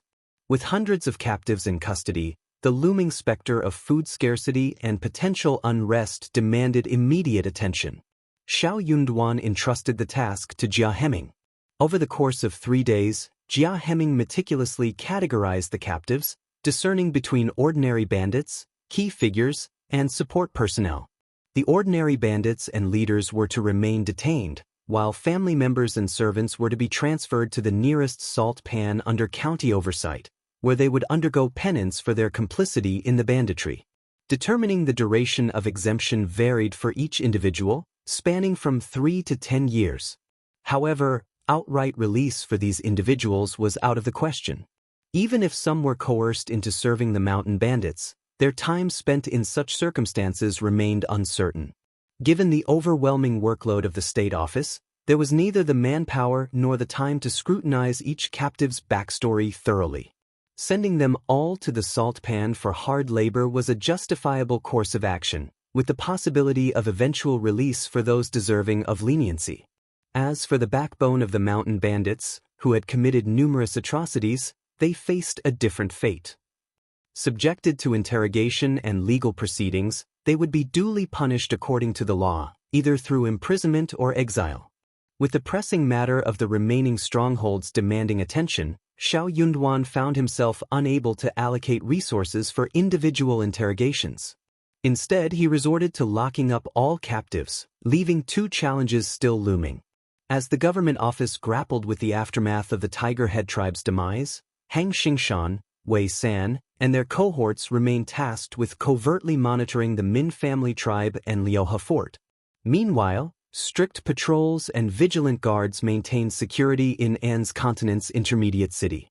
Stringent measures at the city gate prevented the second-in-charge of the Min family tribe and others from departing. Fearful of the consequences, Fan Ruyan refrained from disclosing the breach of Tiger Head tribe to its leaders. Uncertain of Xiao Yunduan's fate should they discover the distressing news, she braced herself for potential retaliation, growing increasingly apprehensive with each passing day. Chapter 1899. Be more specific. They were driving her to the brink of madness. Desperate to depart the city, she wished for nothing more than their swift exit, but her options were limited. The security at the city gate remained unbending. Even the carriages of the esteemed 3 families faced stringent scrutiny. There was no exception. Despite her overwhelming anxiety, she felt powerless. In the midst of Fan Ruyan's frantic distress, her worst fears materialized. Perhaps they had overheard the servants' discussions. Confronted with intense interrogation, Fan Ruyan dared not conceal the truth. She stuttered and quivered as she divulged everything. With her confession, the second-in-command and the others were left dumbfounded. The leader of the Tiger Head tribe delivered a harsh kick and snarled, "Ridiculous! Absurd! Foolish woman, how dare you speak ill of our Tiger Head tribe? Do you wish to provoke your demise? Do you believe I want snap your neck?" Fan Ruyan let out a piercing scream as she collapsed to the ground. A sheen of icy sweat coated her brow, and a sharp pang shot through her ribs. Without glancing, she sensed the ominous bruise forming. The leader of the Tiger Head tribe moved to advance and deliver a blow, but the second-in-command intervened, halting him. Turning towards Fan Ruyan, the second-in-command demanded, "Continue. Tell me everything. This foolish woman is surely fabricating tales. What could she possibly know? That wretched official must have concocted falsehoods to lure us out. Yes, that must be it. Our Tiger Head tribe's territory is perilous, easily defensible, impervious to attack by feeble government forces. It's inconceivable." Fan Ruyan quivered, stuttering, "I am as Clesiero, I've divulged all I know, Euro. It's merely hearsay from beyond our realm, Euro." Under the relentless interrogation of the second-in-command, she faltered, adding more details with a tremulous voice. Yet they all bore semblance to falsehoods.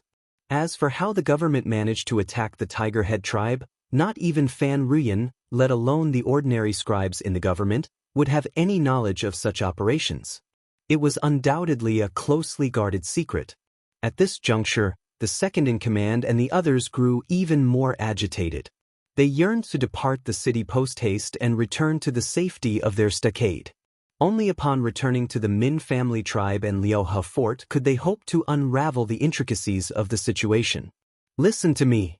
By tomorrow at the latest, I must be out of this city, by any means necessary.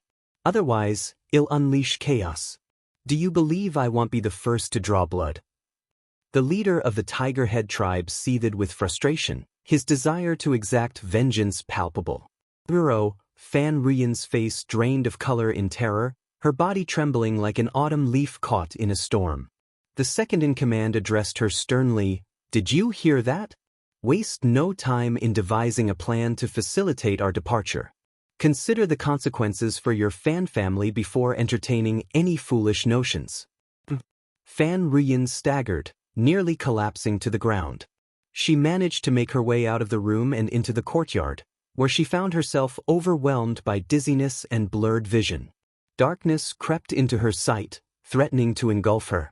In a haze, she stumbled into Old Lady Fan's courtyard, her vacant expression unsettling the maidservants. Once upon a time, any display of fear or disarray from the maidservants would have earned them a swift and severe reprimand from Fan Ruyan. Yet today, she merely ignored them, her mind lost in a fog. Old Lady Fan reclined on a plush couch, her eyes half-lidded with rest.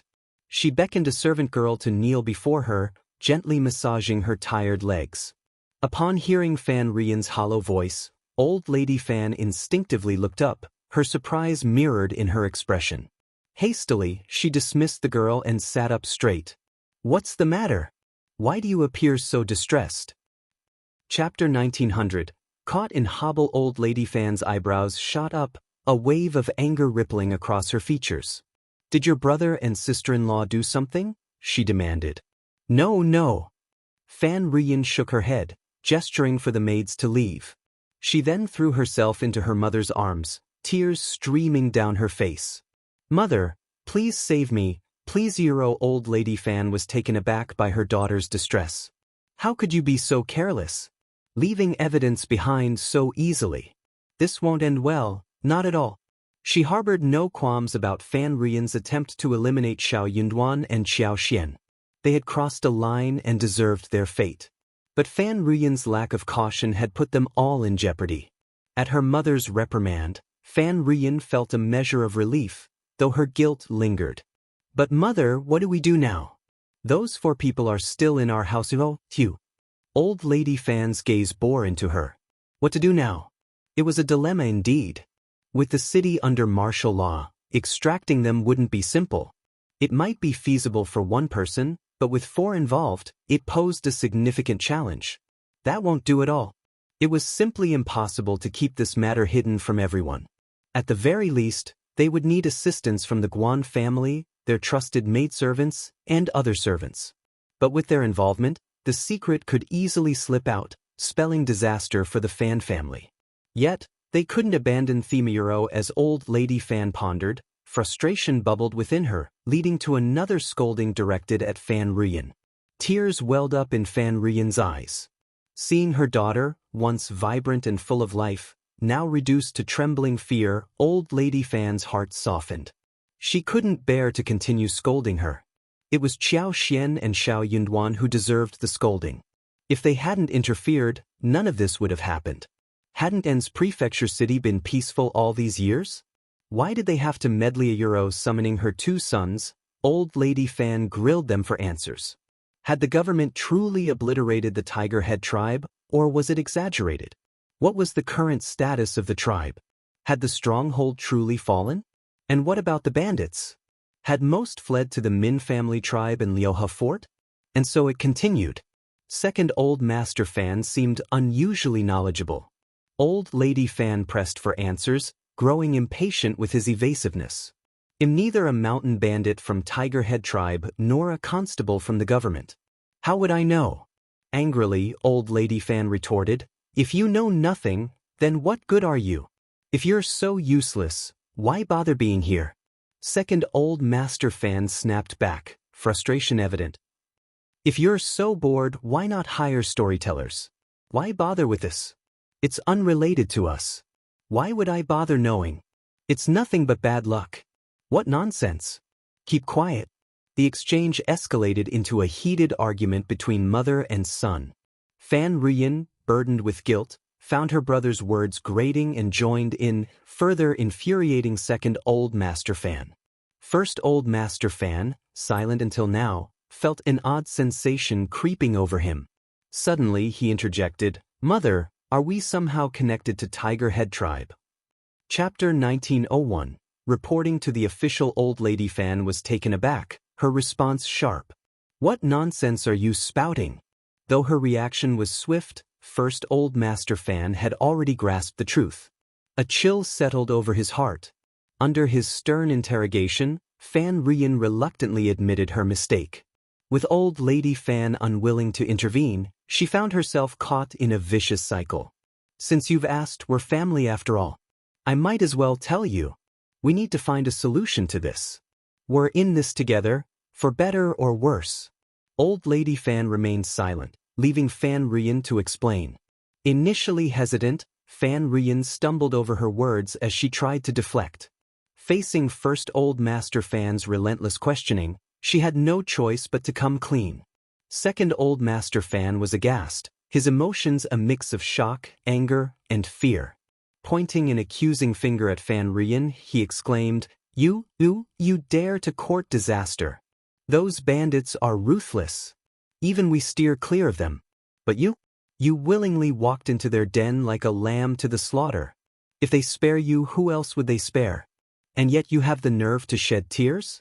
It seems you're aiming to bring ruin upon us all. Fan Ruyin was overwhelmed with a mix of aggrievement, embarrassment, fear, and terror. Her brother's coldness pierced her heart, filling it with a chilling despair. Tears streamed down her face as she cried out, How is this my fault? I'm acting in the best interests of the Fan family, trying to alleviate our worries. That official won't spare us. Don't delude yourself.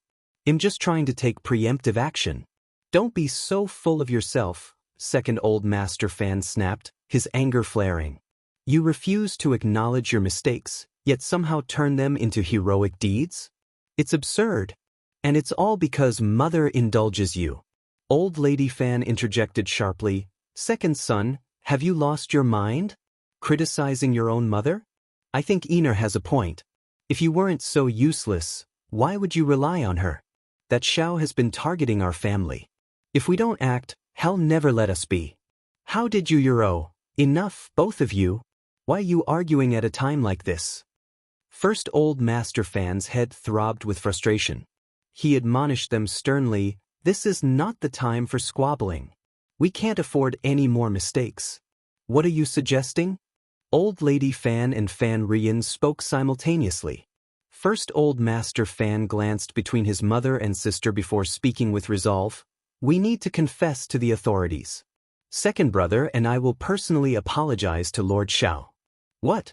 No, absolutely not. No, that's not an option. Let's split up. We need to do it now. First Old Master Fan's tone brooked no argument. I won't accept anything in between. My wife and children will leave with me immediately. Old Lady Fan shook with fury. You unfilial child. First Old Master Fan remained composed. Mother, you're leading the family to ruin. If I leave, at least there will still be descendants of the Fan family. What's wrong with that? You're old, and if you're sentenced, they'll likely be lenient. They'll be there to take care of you when that time comes. Silence. Old Lady Fan was on the brink of losing her mind. She seized the teacup and struck her eldest son with it. You traitor! How dare you! The Tiger Head tribe has been wiped out. The Min family tribe and Liu Ha fort won't fare any better. Lord Xiao means business. Do you truly believe he'll spare the Fan family once this comes to light? And who's to say the officials are telling the truth? It's possible the Tiger Head tribe still stands. Perhaps they've all sought refuge with the Min family tribe in Liuhe Fort?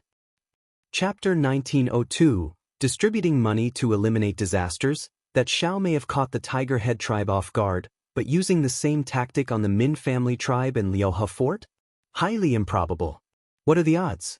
And when he's gone, who will be privy to our family's deeds? Second Old Master Fan had a revelation. I see now why you've been so curious about Themuro. First Old Master Fan shook his head with a bitter smile. Ever since Lord Xiao assumed office, his actions have been nothing short of decisive. Moreover, there were reports of hundreds of bandits and their families being escorted out of An's province. Witnesses abound. How could it be fabricated? I've also heard of officials lurking near the Min family tribe and Liuhe Fort. Those mountain bandits hardly dare to venture down. Lord Xiao's might is beyond measure. Even if he ultimately fails, the Min family tribe and Liuhe Fort won't emerge unscathed. At the very least, they'll suffer internal strife. And wouldn't the imperial court send troops to quell them then? Even if the court doesn't intervene, the Min family tribe and Liuhe Fort aren't exactly paragons of virtue. If we're deeply entangled, will they allow us to sever ties easily? Will we have to live under their threat indefinitely? Can Mother guarantee that the imperial court won't crush the bandits or that our secret won't come to light? Once exposed, our family will face plunder and exile. It's like a sword dangling over our heads. There were boundaries that shouldn't be crossed. In the past, even when the Fan clan negotiated with the mountain bandits, they knew when to stop. Both sides maintained a careful distance, ensuring no incriminating evidence exchanged hands. But Fan Ruyan's actions were foolish. Shed welcomed danger with open arms, inviting disaster. What made matters worse was her refusal to admit fault. She genuinely believed she was acting in the family's best interests. Her stubbornness grated on First Old Master Fan. He contemplated splitting up, even if it meant enduring hardship. Old Lady Fan was at a loss for words. Fan Ruyan, trembling, glanced at her mother and brothers, feeling a sense of unease. Finally, after a prolonged silence, Old Lady Fan spoke in a hushed tone. If we report this to the authorities, will they not pursue the matter? Mom. Quiet. First Old Master Fan snapped at Fan Ruyan, resisting the urge to scoff at his mother's optimism. How could the government not pursue this? Do you realize the gravity of our situation? But if we confess, even if they do, it's just it's just forfeiting some assets and enduring a few punishments. It's far better than risking the annihilation of our entire family. Fan Ruyan interjected anxiously, that's not acceptable. Can the Fan family still uphold its status as one of the 3 major families in An's province? Lord Xiao will demand a hefty price. First Old Master Fan shot her a cold glare. Being associated with banditry is a capital offense, punishable by confiscation, exile, or even execution. Do you still care about our family's reputation? What use are titles and possessions if you're dead? You won't even be able to hold on to those when the time comes. Fan Ruyan's complexion fluctuated between red and white, her heart throbbing painfully. She couldn't bear to continue, unable to meet First Old Master Fan's gaze. Second Old Master Fan winced, his teeth clenched in agony. I side with my elder brother Euro. What choice do I have? After a prolonged silence, Old Lady Fan sighed heavily. Forget it. I won't intervene. Do as you see fit. But I have one condition. Your sister has been coddled since childhood. I won't allow her to suffer. Chapter 1903. Apology. Tears streamed down Fan Ruyan's cheeks. Mothururo, the second Old Master Fan, cast a brief glance at Fan Ruyan, but remained silent. Despite his dissatisfaction, he couldn't bring himself to defy his mother, nor did he entertain the thought of sacrificing his sister. The first Old Master Fan sighed heavily and nodded. Sister, let it be. Do not involve yourself any further in this matter. In essence, the burden of this issue would fall upon the first Old Master Fan. Fan Ruyan, finally feeling a pang of guilt, murmured softly, Thank you, Elder Brothero. Though the situation seemed resolved, Fan Ruyin still felt a lingering unease. With trepidation gripping her, she found herself unwilling to return to face the second-in-command and the others, and so she declared her intention to stay with her mother. Old Lady Fan consented. The first Old Master Fan pondered their predicament. He promptly instructed Fan Ruyin to return and pacify the others with some strategic information. Those individuals were inherently cunning and would undoubtedly be on high alert. If Fan Ruyin failed to return, their suspicions would be aroused, possibly leading to rash actions. Despite the presence of guards at home, they were no match for such cunning adversaries. The consequences of injury or death would be dire, and if the culprits escaped, the Fan family would be left to bear the weight of their transgressions. Fan Ruyin hesitated at the thought of returning. Once, facing the situation head-on seemed manageable, but now, having vocalized her fear, she found herself devoid of courage. She simply couldn't muster the strength to face it again. Fear gripped her tightly.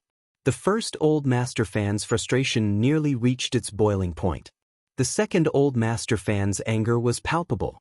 Why did fear suddenly strike you now? Were you not afraid when you first stumbled upon them? You showed no fear after sheltering them in our residence for days. Yet now, you claim to be afraid. Your timing couldn't be worse. You must maintain your facade convincingly. Failure to do so could spell disaster for our family. Reluctantly, Fan Ruyin beseeched the first Old Master Fan to hasten to the government for assistance. Despite her plea, she eventually found herself returning to the courtyard. Realizing the gravity of the situation, the first Old Master Fan wasted no time. He understood that prompt action was paramount to demonstrating sincerity. With his decision made, he promptly ordered the carriage prepared and set out without delay, heading straight for the government office. Xiao Yunduan found himself inundated with responsibilities, the court abuzz with activity. Unable to meet with the first Old Master Fan immediately, Xiao Yunduan received word, albeit at a considerable expense, that urgent matters required his attention. Xiao Yunduan didn't meet him until he received notification. Upon their encounter, the first Old Master Fan immediately dropped to his knees before Xiao Yunduan, performing 3 deep kowtows. As he lifted his head, a trickle of blood adorned his forehead, yet he seemed unaffected by the pain. With a solemn expression, he implored, "Lord Xiao, I beg for your mercy." Tears streamed down the first Old Master Fan's face as he confessed, shouldering full responsibility for the ordeal. He admitted to succumbing to greed and foolishly harboring the mountain bandits in his home after being coerced by them. The weight of his actions grew heavier with each passing day, especially after the complete obliteration of the Tiger Head tribe, a testament to Lord Xiao's formidable power. It was then that he realized the magnitude of his error. In a bid to rectify his wrongdoing and prevent further harm, he mustered the courage to surrender himself. He pleaded earnestly for Lord Xiao's forgiveness, hoping for clemency for the Fan family. Xiao Yunduan had harbored suspicions regarding the Fan family, fueled by Qiao Xian's revelations. However, lacking concrete evidence, he couldn't justify ordering a search. Instead, they could only wait for the Fan family's exposure, anticipating the opportune moment to apprehend them. Unexpectedly, the first Old Master Fan had taken the initiative to confess. Despite this, Xiao Yunduan remained skeptical of the veracity of the first Old Master Fan's claims. Chapter 1904. Punishment. In Xiao Yunduan's estimation, the notion of the first Old Master Fan committing such a foolish act seemed improbable, regardless of his perceived foolishness. Conversely, the second Old Master Fan appeared lacking in the courage required for such a scheme. In contrast, the woman seeking a husband appeared impulsive and arrogant, heedless of the consequences of her actions. However, given the first Old Master Fan's confession, Xiao Yunduan saw no need to expose him. Ultimately, the outcome remained unchanged, and it mattered little to him. It was advantageous that the first Old Master Fan willingly assumed responsibility. As the head of the family, his culpability would only exacerbate matters. The imperative task of apprehending the mountain bandits demanded immediate attention. Xiao Yunduan swiftly arranged for personnel to capture them from the Fan family. Turning his attention back to the first Old Master Fan, Xiao Yunduan spoke gravely, Banditry is a grave offense, punishable by confiscation, exile, or execution. Even if you acknowledge your wrongdoing, death cannot be evaded. Do you confess? I confess. I plead guilty. I beseech your mercy, Lord.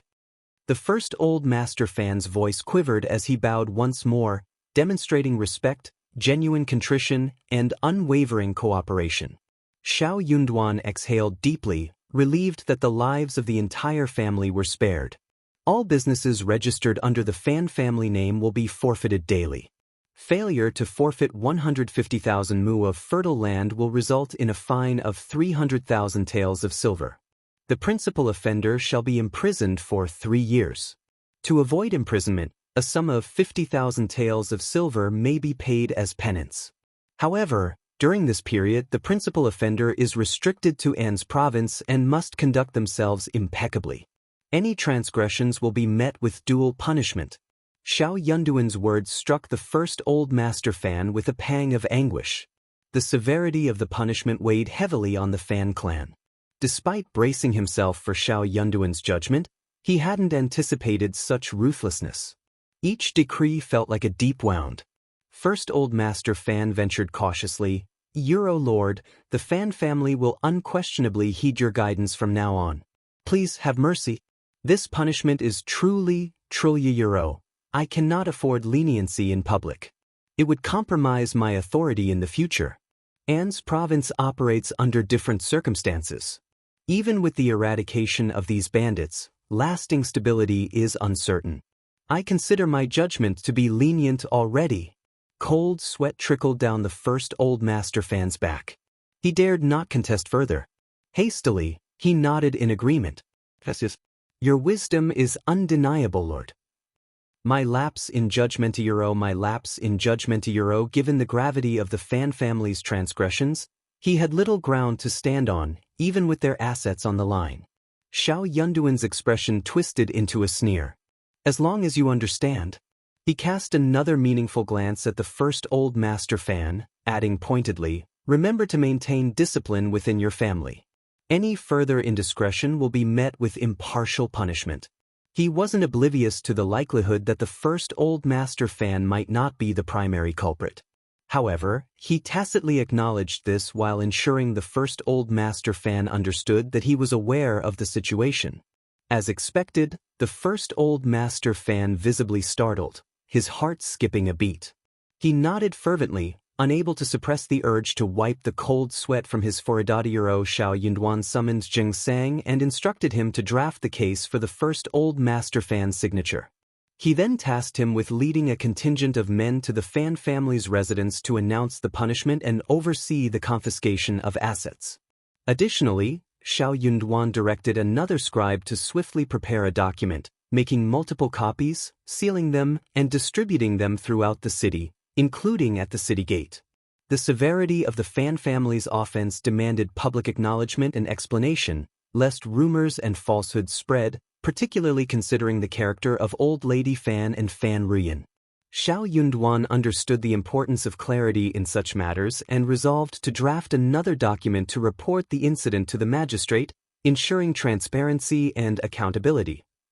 Chapter 1905. Shaken the city. It was inconceivable for An's province to forego such a substantial windfall from the Fan family, despite the financial strain experienced by the provincial government. Upon receiving the confiscated funds and goods, meticulous counting was imperative, with a portion destined for remittance to the magistrate's office. The repercussions of this affair rippled through various channels. The Fan family was plunged into despair. Old Lady Fan, upon learning of the severe punishment meted out to her family, succumbed to the shock, fainting on the spot. Panic once again gripped the Fan clan. In the midst of the chaos, Fan Ruyan's gaze bore into Jia Hemming. Just as she prepared to speak out, her brother, the first Old Master Fan, who had been watching her intently, swiftly grasped her sleeve, his voice a low, urgent whisper. "What are you thinking? What do you intend to say? Consider who is truly responsible for all of this before you utter a word. Let me make it clear. Dealing with bandits warrants severe measures. The Fan family is compensating to quell the calamity. Cease this. Do not stir up further trouble. The Fan family cannot endure any more. Overwhelmed with shame, anger, and regret, Fan Ruyin covered her face, her words caught in her throat. With a choked sob, she turned on her heel and fled. Watching her retreat, the first old master Fan breathed a silent sigh of relief. Sealing the shops and acquiring land deeds were straightforward tasks. Yet, even for a wealthy household like the Fan family, producing 300,000 taels of silver at once proved daunting. They could only withdraw 100,000 taels from their public accounts. Any more would deplete their reserves entirely. Jia Heming proposed pawning antiques and jewelry as a means to alleviate the Fan family's financial woes.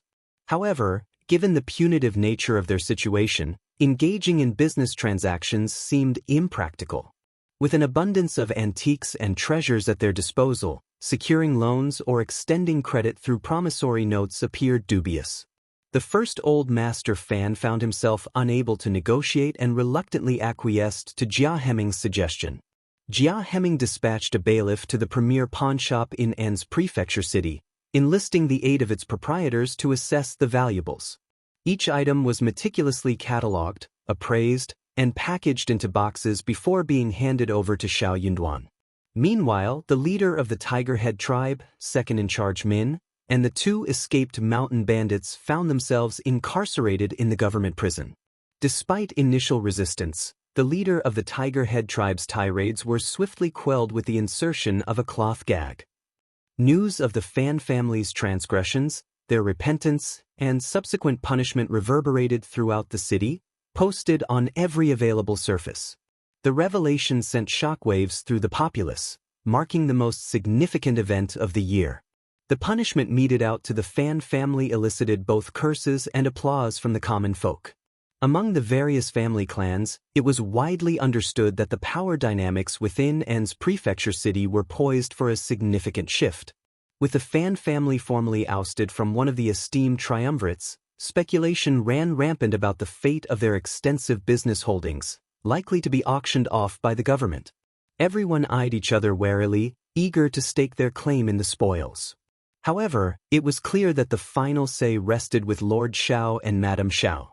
Given their considerable wealth and penchant for acquiring land, particularly the dry land in the mountains, it was expected they would show interest in prime farmland and shops.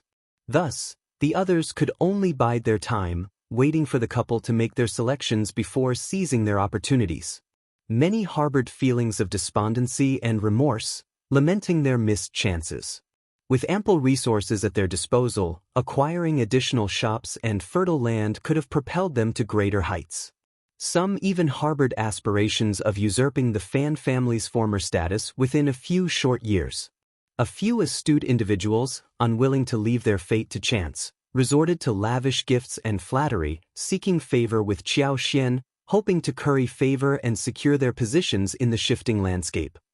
Chapter 1906. Split together. Qiao Xian had always been averse to accepting benefits without reciprocation, and she saw no reason to make exceptions now, especially outside of the New Year season. Despite her warm reception of visitors, she made it clear that any gifts should be returned upon departure. Moreover, she subtly hinted that if anyone had concerns or needs, they should speak openly, as she was adept at finding solutions. In An's province, the enforcement of ancient laws was more flexible, often allowing transgressions to be absolved with monetary compensation. Given the complex circumstances, it was impractical to severely punish every family with ties to the mountain bandits, as it would only sow chaos. Though some visitors hesitated to believe Qiao Xian's implicit offer, they recognized her reputation for integrity and knew better than to attempt to sway her with bribes. Certain women perceived the prefect's wife as forthright and trustworthy, thus they confided in her about their desires. Their requests were modest. They simply sought priority access to the meat soup. Qiao Xian finally grasped the underlying motivation behind the visitor's enthusiasm, unsure whether to laugh or sigh. Despite the Fan family's forfeiture of their farms and properties, Qiao Xian had no intention of laying claim to them. How could she pass up such a lucrative opportunity to acquire them? However, she wasn't interested in obtaining them for free. Instead, she resolved to purchase them at fair market value, ensuring the government didn't incur any losses. While she could feasibly acquire all the assets and fields relinquished by the Fan family, indulging to such excess wasn't prudent. With inquiries pouring in, Qiao Xian explained her intentions without hesitation. It seemed prudent to clarify matters to dispel any misconceptions. With a smile, Qiao Xian elucidated her stance to the assembled crowd. She wasn't reserving the spoils solely for her benefit. Rather, she aimed to benefit An's province as a whole. Delighted, the attendees began to strategize, preparing to acquire the properties when the opportunity arose. Despite some lingering skepticism, Qiao Xian opted not to elaborate further, confident in her decision. Some individuals, perhaps overestimating their rapport with Qiao Xian, attempted to broach the subject of potential purchases, hoping to secure deals in advance. Qiao Xian remained unmoved by their overtures. She couldn't afford to make any promises, nor did she entertain the notion. It was clear to her that when the government organized the auction, she would rightfully have the first choice. While her husband had hinted at the legality of leveraging their position for personal gain, she intended to adhere strictly to market prices. Following her selection, other buyers would have their chance, unless they had struck clandestine deals with the government beforehand. Yet, Xiao Yunduan showed no inclination towards such arrangements. The Fan clan had paid dearly for their misdeeds. Nonetheless, Jia Hemming, the scribes, the officers, and the city's populace viewed Lord Xiao with reverence, considering him a benevolent figure, particularly in his treatment of the Fan family. The path of banditry was one fraught with irreversible consequences, leaving little room for redemption. Chapter 1907. The Fan family has completely declined even if they sought redemption by forsaking their illicit activities and embracing a lawful path. The toll they would pay was bound to be steep. Simply relinquishing more than half of their assets wouldn't absolve them of their crimes. Confiscating all of their assets would be considered a lenient punishment. In graver cases, exile was the consequence, with their descendants barred from participating in civil service examinations for 5 generations, effectively precluding their eligibility for official positions in the dynasty. Given the unique circumstances of An's province, Xiao Yunduan was not inclined to show mercy. For the Fan family, this ordeal was nothing short of a complete defeat. Among the 22 confiscated shops were prime locations that generated substantial income for the clan annually. Their loss not only deprived the Fan clan of significant sustainable wealth but also necessitated the dismissal of shopkeepers and workers. Many of these employees had been painstakingly nurtured by the Fan family over the years. Dismissing them now would make it challenging for the Fan family to resume business operations in the future. Yet, retaining them would require a considerable financial commitment. However, few shopkeepers were willing to remain under such conditions. Staying idle would disconnect them from the industry, making it difficult to re-enter in the future. Unless the proprietor was willing to offer an irresistible sum, which the Fan clan obviously couldn't afford, the situation seemed untenable. Yet, the loss of the shops and the hefty sum of 300,000 taels of silver paled in comparison to the gravest loss: the forfeiture of 150,000 mu of prime farmland. This land was the bedrock of the Fan clan's prosperity, its very essence. With this significant loss, the Fan family ceased to be the formidable force it once was. The fertile land was highly coveted in An's province, but not everyone could afford it. The Fan clan's extensive holdings were now beyond their reach. The anguish was too much for old Lady Fan to bear, leading to her collapse. This land had been entrusted to her by her ancestors, only to slip through her fingers in the end. The first and second Old Master Fan showed little concern, delegating the task of tending to old Lady Fan and managing the aftermath to their wives and Fan Rian. The immediate priority was to address the aftermath swiftly and allow the Fan family to retreat into seclusion, nursing their wounds in private. The news of the Fan family's betrayal of the mountain bandits had already spread far and wide. Despite the mountain bandits' limited access to the city, it was only a matter of time before they learned of the treachery. Their animosity towards the Fan family ran deep, and there was no telling if they would seek revenge. Now, the entire Fan family yearned to pray fervently, hoping that the authorities would swiftly eradicate the Min family tribe and Liuhe fort. Only by eliminating the mountain bandits could they hope for peace. In the midst of this turmoil, Fan Rian reproached the first Old Master Fan for his impulsiveness. What if Lord Xiao lacked the means to defeat the mountain bandits? The Fan family would suffer the consequences. In hindsight, the Fan clan could have waited and assessed the situation before taking action. Perhaps they could have avoided such a catastrophic loss. The first Old Master Fan seethed with frustration, harboring a desire to reprimand his sister and dissolve the family. Though he chose not to engage in argument with the clueless Fan Rian, the second Old Master Fan could no longer contain his disdain. He sneered and retorted, "Why didn't you consider the consequences before blaming elder brother?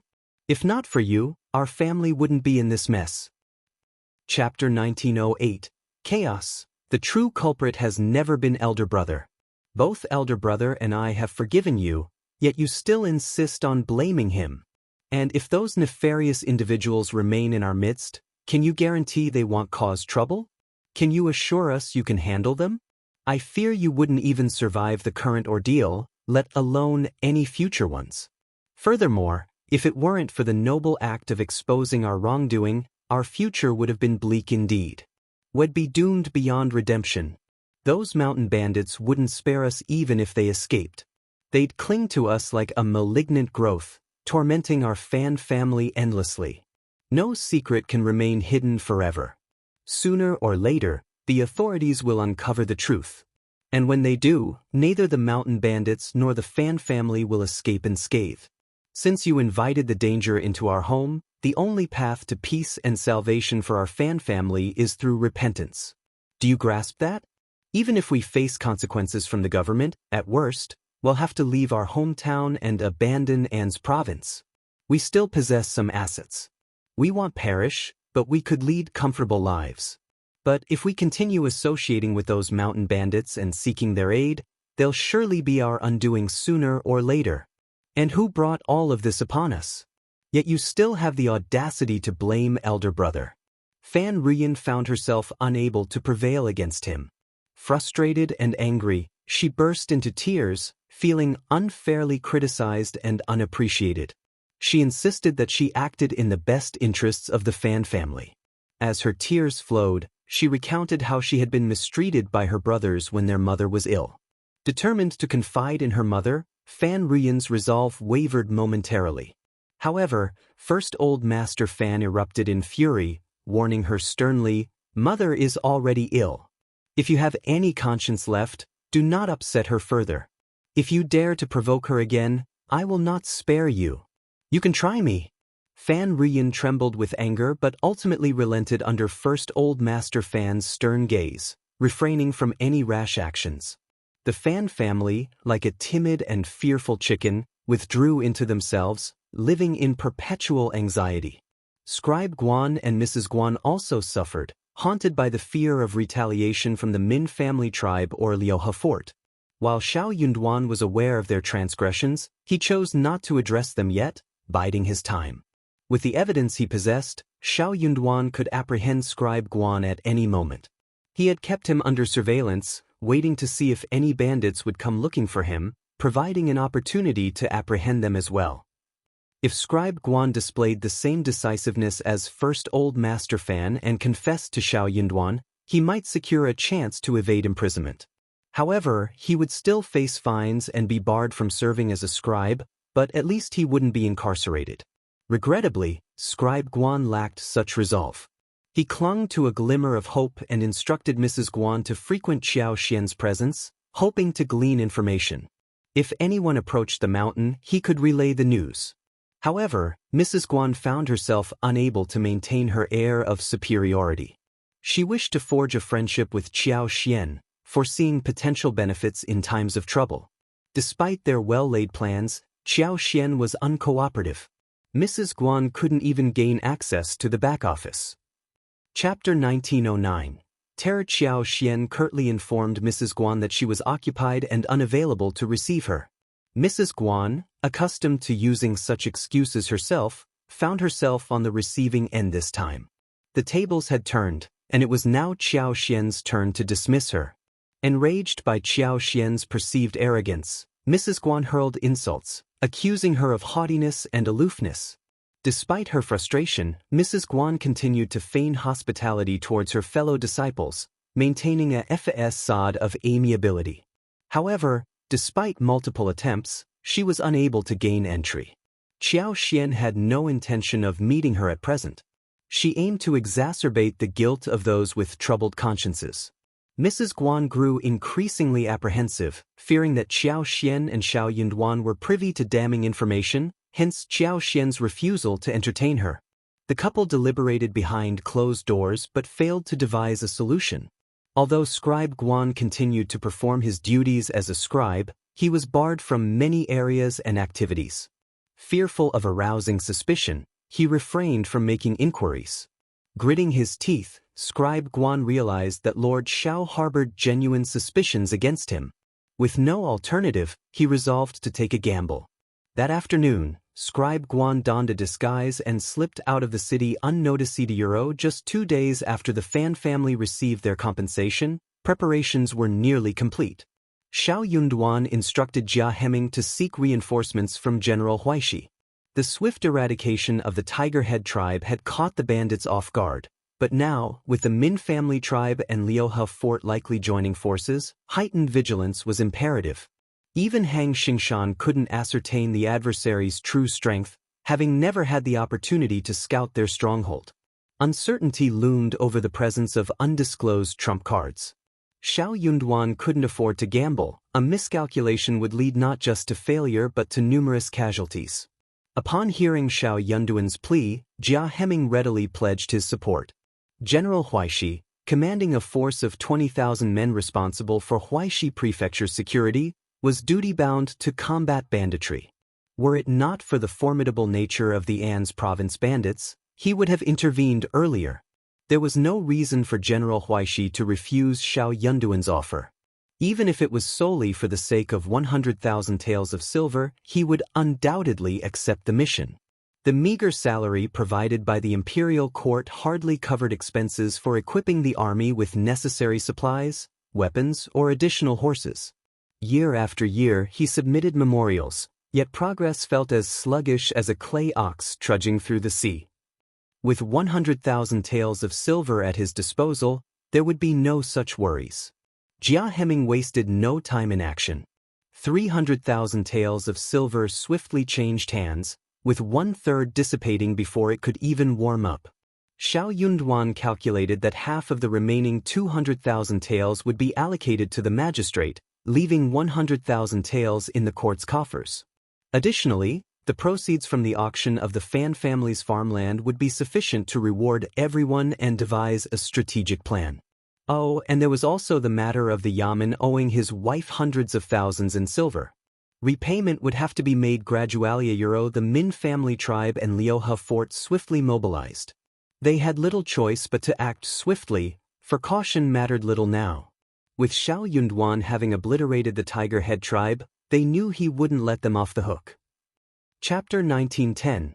Foreign aid. After dealing with the aftermath of destroying the Tiger Head tribe, it was inevitable that Xiao Yunduan would set his sights on them next. This had escalated into a fight to the death. There could be no resolution until one side emerged victorious. Even if they professed to forego vengeance, the prefect would never trust their words nor rest easy. In that case, why grant the wretched official ample time to prepare? Why not seize the initiative as he had done previously, catching him off guard? This time, they resolved to strike first, targeting the key figures: the prince, the king, and the monarch. They would mobilize their finest warriors and storm An's prefecture city, assaulting the prefect's office. They would exterminate the official's family, plunder the treasury, and unleash havoc upon the city.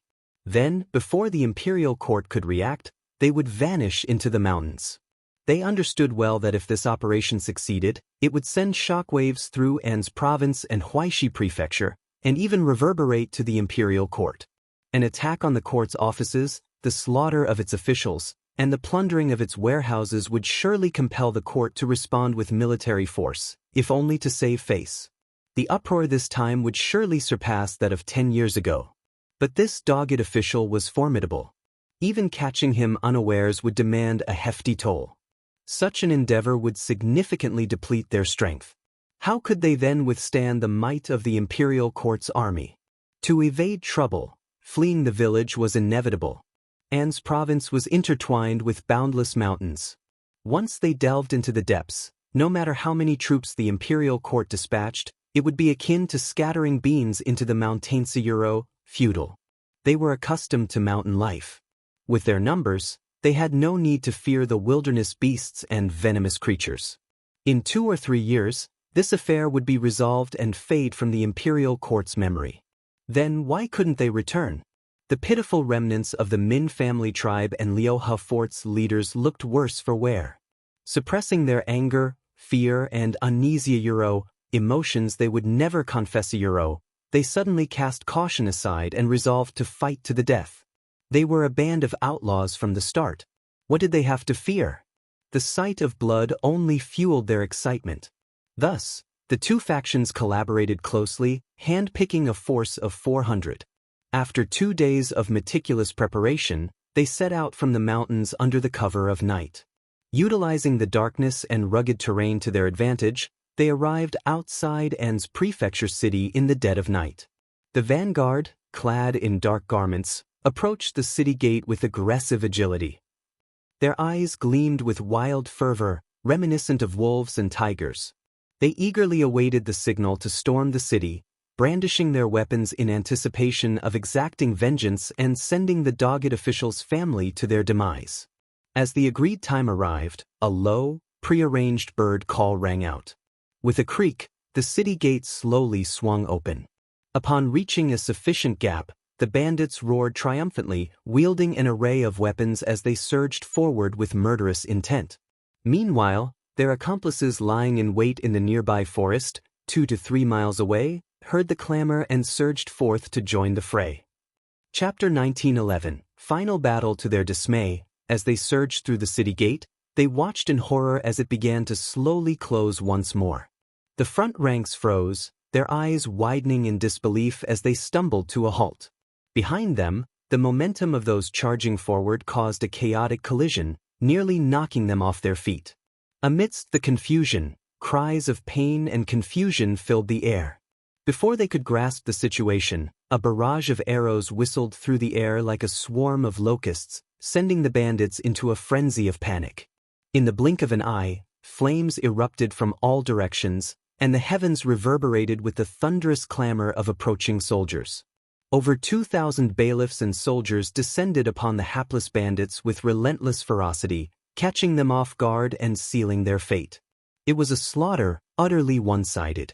The mountain bandits screamed, cursed, and wailed in despair, their frantic attempts at escape resembling headless flies darting aimlessly.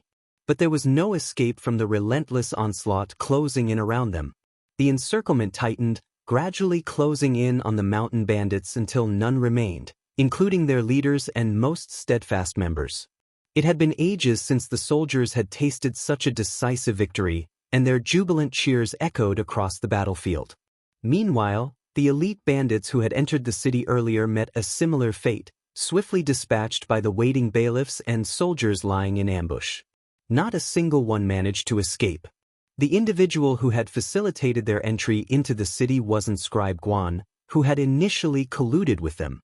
By this time, Scribe Guan and his wife found themselves incarcerated in the prison.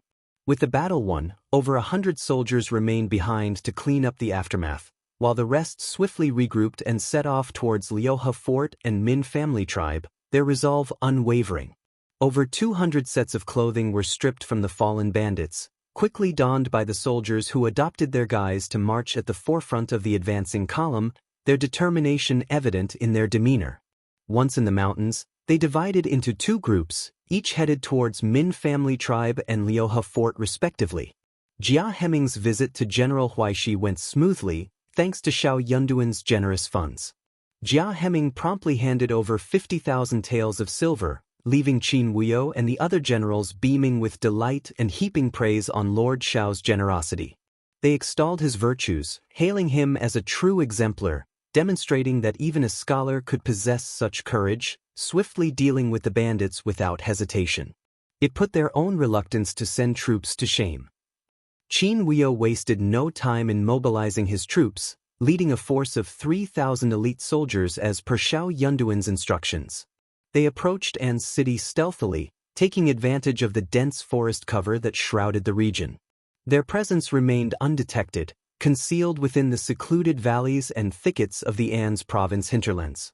Only a select few, including Xiao Yunduan, were privy to this plan. The sudden shout caught most of the bailiffs off guard. Meanwhile, as the battle raged outside An's prefecture city, the 2,000 soldiers had divided into two groups and stealthily positioned themselves near Liuhe Fort and Min family tribe. They rendezvoused with the reinforcements that were rapidly approaching. With dawn breaking on the horizon, their presence was barely discernible. Chapter 1912. Extermination. At that moment, with about an hour left until clarity dawned, vigilance was at its lowest. Soldiers donning counterfeit attire and brandishing weapons easily breached the mountain stronghold's doors. As the skirmish erupted, those left behind began to realize the dire situation. However, it was already too late. With superior numbers and unwavering morale, the soldiers swiftly overwhelmed the intermediate mountain bandits, who were accustomed to preying on the weak. Having suffered consecutive setbacks and diminished strength, panic and apprehension consumed them. In the face of a formidable foe, they trembled in fear, some even losing control of their bladders and crying out for their parents as they fled in every direction to preserve their lives. As the sun climbed higher, its rays piercing through the forest canopy, the birds began their morning rituals, chirping and soaring into the sky. The battle between the two villages came to a decisive conclusion, with the light of day illuminating the aftermath. The soldiers emerged victorious. After more than a decade, the malignant presence in An's province had been eradicated completely. Throughout the city, jubilation erupted, and word spread like wildfire. Lord Xiao's name commanded utmost respect. It was his efforts that had bestowed peace upon their lives, banishing the specter of marauding bandits. Families, particularly those with young daughters, no longer harbored the same fears. No longer did they hesitate to let their 7- or 8-year-olds venture outdoors, for the threat of abduction had been vanquished. With the dust settled, the aftermath unfolded, intricate and demanding. Each bandit, along with Scribe Guan and his cohorts, faced severe retribution, whether by the sword or by exile. None could evade justice. Fortunately, with the invaluable assistance of Jia Heming, Xiao Yunduan found a moment of respite. Reflecting on it all, Xiao Yunduan couldn't help but marvel at the competence of his deputy prefect, the governor's right-hand man. Jia Heming navigated through countless bureaucratic hurdles, freeing Xiao Yunduan to focus on matters of greater import. Without him, even a moment's reprieve would have been a luxury beyond reach. Indeed, not only Xiao Yunduan but also the other scribes gaped in astonishment. How had they not realized the extent of Jia Heming's abilities? It seemed that Jia Heming had been hiding his capabilities all along. Xiao Yunduan lacked prior experience as a prefect, and thus had no basis for comparison with other deputy prefects, excluding the extreme case of deputy prefect Guan. He knew Jia Heming to be competent, but the revelation of his true abilities left him awestruck. Jia Heming's capabilities far surpassed those of an average individual. In essence, he was the equivalent of 5 ordinary deputy prefects combined. Previously, some had harbored doubts regarding Jia Heming's appointment as deputy prefect. Yet, witnessing his actions dispelled any lingering skepticism. They couldn't help but admire Lord Xiao's discernment in selecting personnel. As everything settled, October came to an end and November began. An's province finally experienced tranquility. Xiao Yunduan initiated discussions about rewards and a celebratory feast. People felt a mix of nervousness and excitement. After toiling tirelessly for so long, it was finally time to unwind and revel in the moment. The banquet unfolded at the state office, with the 2 prominent restaurants in the city fully booked. A plethora of delectable dishes and beverages flowed continuously. Xiao Yunduan led hundreds of government officials in merry revelry, indulging from noon until late into the night. Meanwhile, Qiao Xian arranged a separate banquet in the back garden, extending invitations to all the officials' wives. Both inside and outside, the atmosphere brimmed with jubilation. Chapter 1913.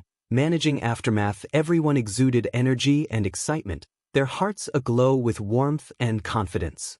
With Lord Xiao, the prefect, at their side, worries about the future dissipated. They knew they had made the right choice in following him. A promising future lay ahead, infusing everyone with vitality as they embarked on what promised to be a splendid day. Gone were the days of confusion and aimlessness. With each toast raised in honor of Lord Xiao, admiration swelled as it became evident that he remained sober despite the revelry. His remarkable tolerance for alcohol only served to deepen the respect everyone held for him. Lord Xiao's prowess, evident in his defeat of the mountain bandits, elevated him to the status of idol among countless bailiffs and constables.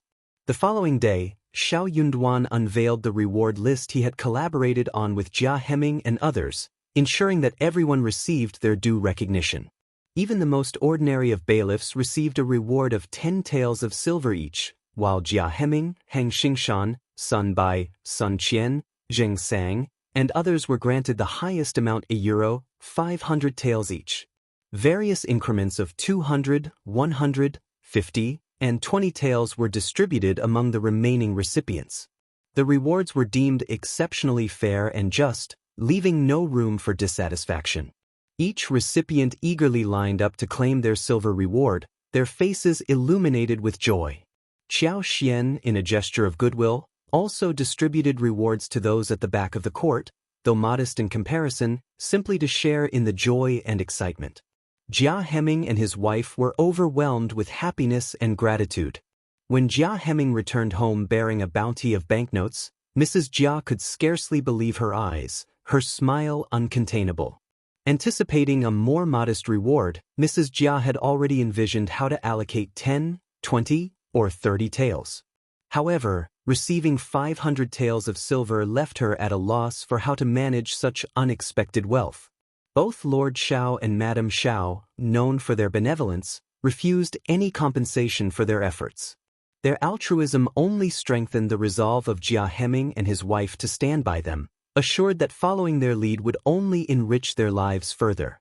Following the rewards, the assets of the Fan family and the spoils obtained from the 3 villages commenced auction proceedings. The mountain bandits lived a rugged existence, showing little regard for conventions. They eschewed productive endeavors, relying instead on coercion to obtain what they needed from affluent families. Failure to comply meant their goods would be forcibly taken. Consequently, their stockpile atop the mountain was meager. Moreover, during the breach of their stronghold, opportunistic allies pilfered some of the remaining wealth, further depleting their resources. The spoils, including gold, silver, food, and weaponry, were primarily sourced from the national treasury. Only a scant selection of jewelry, fabric, and a few ornamental items were available for auction. Additionally, a handful of houses clandestinely acquired at the mountain's base were put up for sale, though their association with the bandits rendered them undesirable to wealthier buyers. Ultimately, these items fetched relatively low prices. Jia Heming, unencumbered by such concerns, purchased a 3-acre courtyard situated in a somewhat secluded area within An's prefecture's intermediate city for a mere 100 taels of silver. Qiao Xian, mindful of her status as the prefect's wife, refrained from making a purchase, despite the attractive prices. Nevertheless, she couldn't help but feel a twinge of regret at passing up such a bargain. Even the residence of Scribe Guan found its way to the auction block. Chapter 1914. Purchase. Following this, all eyes turned to the Fan clan as their assets were up for grabs. Without hesitation, Qiao Xian stepped forward to make her selection. Despite her position, Qiao Xian demonstrated modesty in her requests. She opted for 60,000 mu of fertile land and 5 ordinary yet promising shops, all at fair market prices. Given An's province's scarcity of arable land, particularly fertile plots, prices exceeded those of neighboring regions. Qiao Xian selected prime parcels priced at 10 taels of silver per mu, totaling 60,000 taels of silver. Additionally, the 5 shops amounted to another 6,000 taels. However, considering the government's outstanding debt of 500,000 taels to Qiao Xian, she opted to offset the purchase with this owed sum, without needing to expend a single tael of her own. Even after deducting the 66,000 taels for her purchases, the government still remained indebted to her by over 400,000 taels. Xiao Yunduan took responsibility for reimbursing this remainder, leaving him indebted to her for 400,000 taels. These transactions were conducted transparently, with both the government office and local populace acknowledging the legitimacy of the arrangement. Despite acquiring substantial assets from the Fan clan, Qiao Xian's generosity was evident as she chose to share her newfound wealth with the community. In addition to the land and shops, numerous rare antiques from the Fan clan were also put up for auction. The esteemed families eligible for participation in the auction had already convened in private to strategize, fostering a congenial atmosphere throughout the proceedings. As a result, nearly everyone secured their desired acquisitions, leaving them thoroughly content. With this milestone, the entirety of An's prefecture city finally achieved a state of complete safety. Seizing the opportunity, Xiao Yunduan took a well-deserved 3-day respite to accompany Qiao Xian and Anan on a journey outside the city.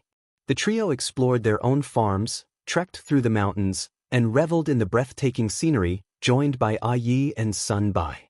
However, despite the break, exhaustion still lingered among the group, denying them proper rest. Sun Bai, Sun Qian, and Zheng Sang, sensing a need for additional manpower, conferred with Hang Xingshan, a local resident, and brought their concerns to Xiao Yunduan. Together, they issued a notice to recruit officers meeting specific criteria, aiming to bolster their ranks by approximately 50 individuals.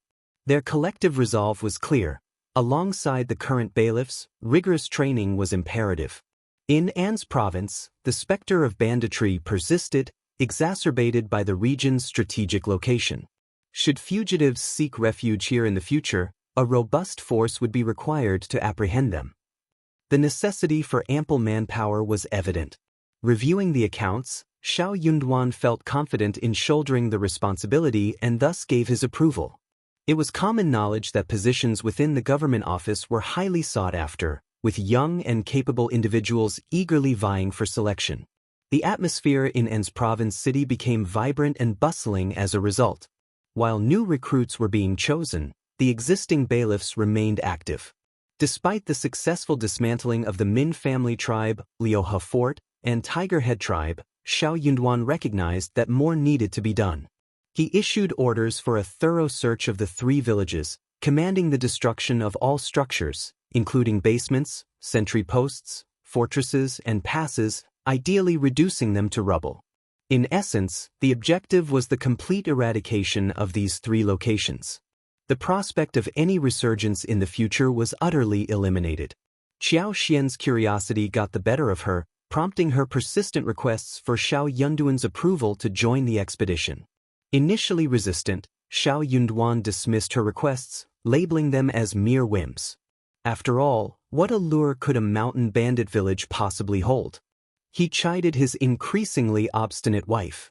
However, his resistance proved short-lived. Within a mere 2 days, Xiao Yunduan relented, swayed by Qiao Xian's gentle persuasion.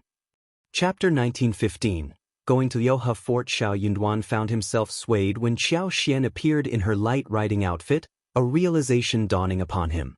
From then on, he knew that resisting his wife's requests would be futile.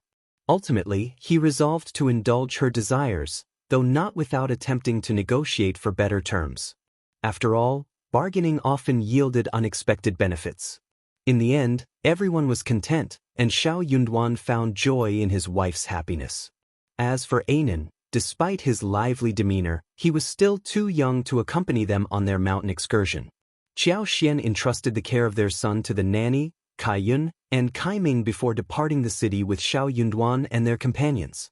Disguised and traveling by carriage until they reached impassable terrain, the group was prepared to proceed on foot when necessary. They were en route to Liuhe Fort, situated a considerable distance from An's prefecture city. Setting off at dawn, they traveled swiftly in light carriages, covering the distance in a mere 4 hours.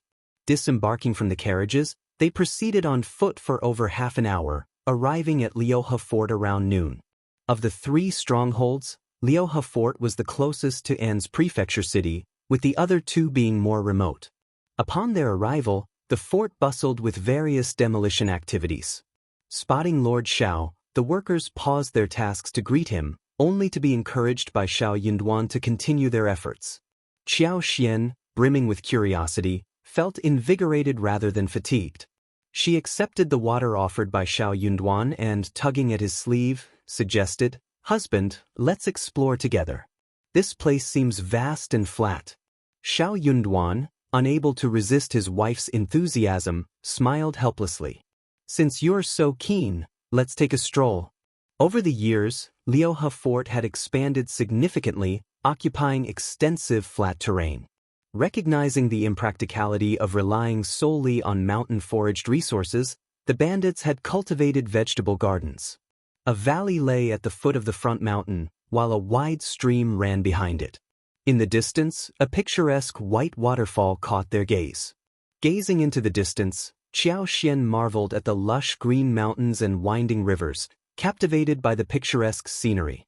What intrigued her most was the mountainous terrain, characterized by steep peaks and vast valleys at their feet, an ideal landscape for expansion. Despite the current inconvenience of transportation, Xiao Xian saw potential in repairing the roads. While the mountain paths were challenging to traverse, the proximity to the nearby village suggested that with improved infrastructure, travel time could be significantly reduced. Inspired by her surroundings, Xiao Xian activated her superpower, surveying the area with satisfaction. Aware that their time was limited, they departed after a brief half-hour stay, returning to the village and boarding the waiting carriage back to the city. As they journeyed home, Xiao Yunduan embraced Xiao Xian, planting a kiss on her cheek and inquiring, "Are you tired?" Xiao Xian shook her head, a smile gracing her lips. "The scenery is splendid. I truly enjoy being here." Xiao Yunduan chuckled. "Now that things have settled down, how about we go hunting in the mountains together?" Chapter 1916. Taking a fancy? Really? Of course. That is great. Xiao Xian's eyes sparkled. "You know what I like the most?" Longing to explore the forests of An's province for potential resources and treasures had been a persistent desire for Xiao Xian. However, the presence of bandits had stifled any chance of realizing this dream, leaving her to merely fantasize about it. Now, as the opportunity to fulfill her aspirations approached, joy filled her heart. With the sky darkening early, they hastened their journey, returning to An's prefecture city under the cover of night. Their bodies ached, weary from the arduous trek. The challenging terrain necessitated a swift pace. Lingering on the road held the uncertainty of when they might safely return. Alighting from the wagon, Xiao Xian sighed in relief, her waist sore from the journey. The urgent need for road repairs was evident. The maids breathed a collective sigh of relief upon seeing their return, while Anan, eager for his mother's embrace, reached out from the nanny's arms. Xiao Xian, consumed with thoughts of her son throughout the day, disregarded her fatigue as she gathered Anan into her arms, showering him with kisses and affectionate rubs. His laughter filled the air as he blinked his big, beautiful eyes and babbled contentedly. The nanny smiled warmly and remarked, "Indeed, young master has been eagerly searching for you all day." The maidservants nodded in agreement, recalling the commotion caused by Anan's longing for his mother throughout the day. Xiao Xian chuckled, understanding the reason behind the nanny's earlier gleaming eyes.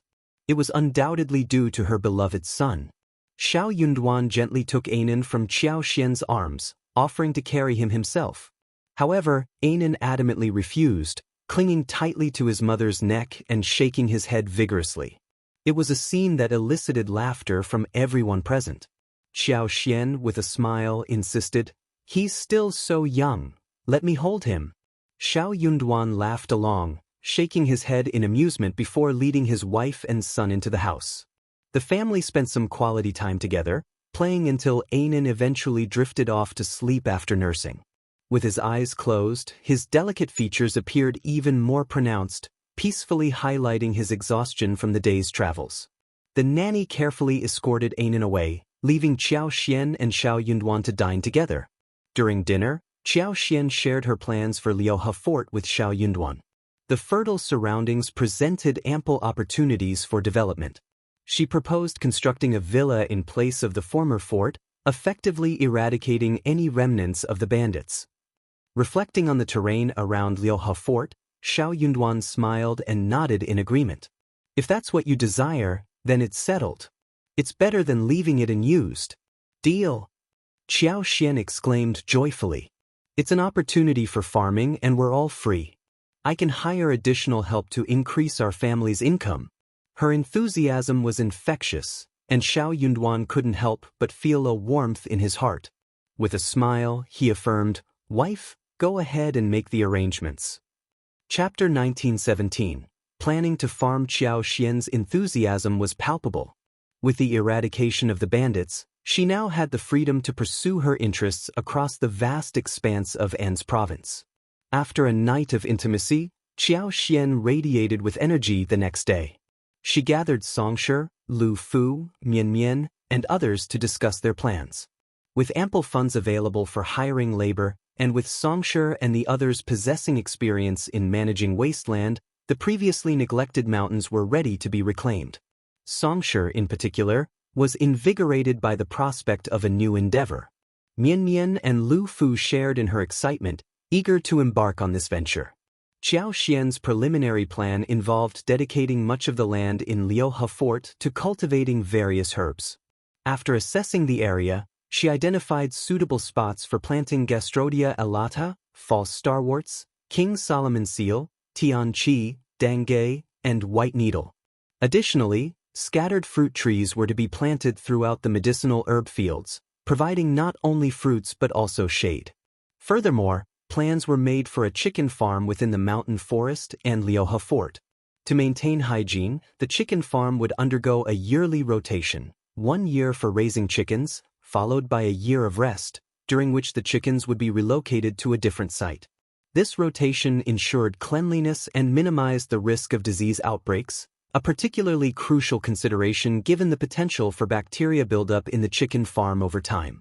Fortunately, the expansive mountain provided ample space to address these concerns.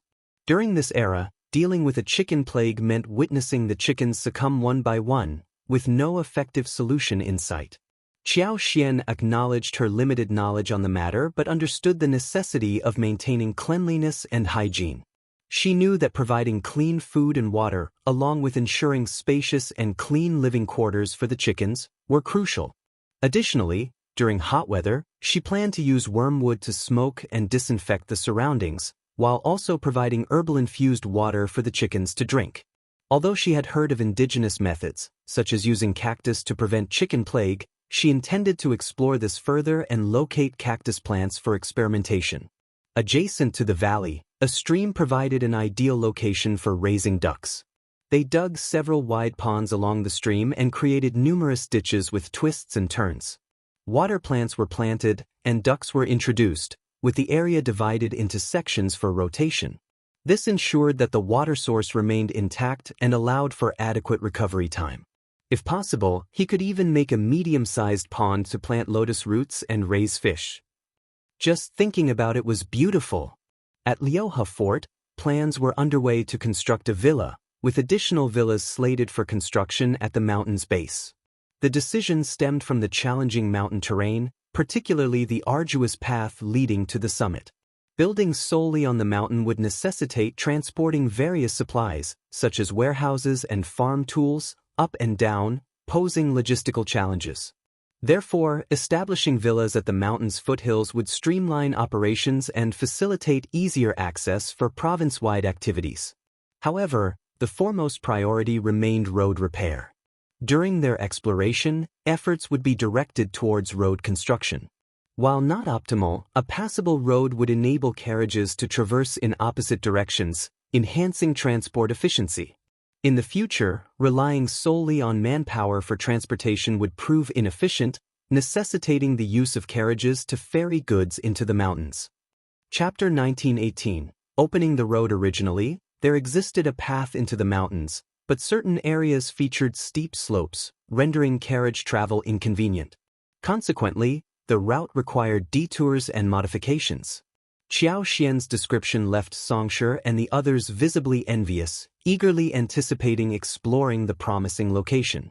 Just hearing your description fills me with anticipation. It must be an extraordinary place, remarked one. Absolutely. Let's thoroughly assess it and swiftly devise a plan, chimed in another. I can already envision the beauty it will possess with Madame's guidance. Our Madame truly possesses remarkable insight. Euro with a chuckle, Xiao Xian cautioned, proceed with caution and pay attention to the finer details. This undertaking is significant, particularly regarding road construction. We must meticulously select the most suitable route. Agreeing, Songsher and the others descended to deliberate further. A week later, they commenced recruitment efforts. Wasteland reclamation, house construction, and road development became the focus of their endeavors. Lu Fu, Songsher, and Yang Mu assumed leadership roles, while Mian Mian oversaw financial matters and procurement of materials. Acquiring such a vast expanse entailed substantial expenditure. The entirety of Liuhe Fort's mountain, along with the vast surrounding areas encompassing the foothills, forest, and adjacent valley, totaled more than 100,000 mu in size. Although the hill may not have appeared particularly large, it was far from small. Xiao Xian envisioned another ambitious undertaking. Even if a single mu of wasteland was valued at just 3 taels of silver, the total cost would amount to 300,000 taels of silver. Yet, the government owed Xiao Xian only 100,000 taels of silver. Contemplating the pace at which she would need to cover the expenses, Xiao Xian realized it would likely take several years to complete the payment. The staggering sum of 300,000 taels left everyone speechless. Questions arose regarding the wealth of their Lord Prefect. How much money did he possess to afford such endeavors for his wife? As for Madame, she displayed little interest in extravagant flowers or jewelry but possessed a keen passion for exploration and agriculture. Investing tens or even hundreds of thousands was not uncommon. Even esteemed families like the Hua and Mei clans would hesitate to spend such amounts. Moreover, the 300,000 taels were solely allocated for land acquisition. The prospect of land reclamation and road repair only added to the significant expenses ahead. Although the government was expected to subsidize road construction for the benefit of all, Xiao Xian believed it unnecessary. As the prefect's wife, Xiao Yunduan was cautious about being perceived as taking undue advantage, mindful of potential gossip. However, Xiao Xian was willing and able to fund the project herself. She was transparent about her intentions, openly discussing plans to cultivate herbs, establish a chicken farm on the mountain, and raise ducks in the valley once the land was opened. Initially modest in scale, the endeavor aimed to accommodate around 5,000 to 6,000 chickens and ducks. Xiao Xian invited anyone interested in planting medicinal herbs or raising poultry on a small scale to seek guidance and assistance from her. Furthermore, she offered to purchase medicinal herbs and accept any surplus chickens and ducks for sale, provided they met quality standards. In Xiao Xian's view, pursuing agricultural endeavors such as growing herbs, mushrooms, and other high-value crops offered commoners a path to prosperity superior to traditional farming. Chapter 1919. Understanding person. However, Xiao Xian made it clear that participation was entirely voluntary. Despite her position as the prefect's wife and Xiao Yunduan's status as the prefect, they refrained from coercing civilians into joining her endeavors. While she initially anticipated skepticism from many, she knew that once a few families experienced success, others would likely follow suit. With An's province secured, Xiao Yunduan sent letters to both his family and Yuezhing Xiao. Yuezhing Xiao intended to extend his congratulations but was preoccupied with year-end matters and couldn't make it. Meanwhile, Zhao Shu returned to Xiaoding village. With no elders in his family to answer to, he could stay in Xiaoding village for as long as he pleased. Though engaged to Tao Tao, staying in her house was now deemed inappropriate. Instead, arrangements were made for him to stay with the land officer's family at night. Recognizing the potential for gossip and the importance of safeguarding Tao Tao's reputation, it was decided that they would not reside together under the same roof, despite their innocence.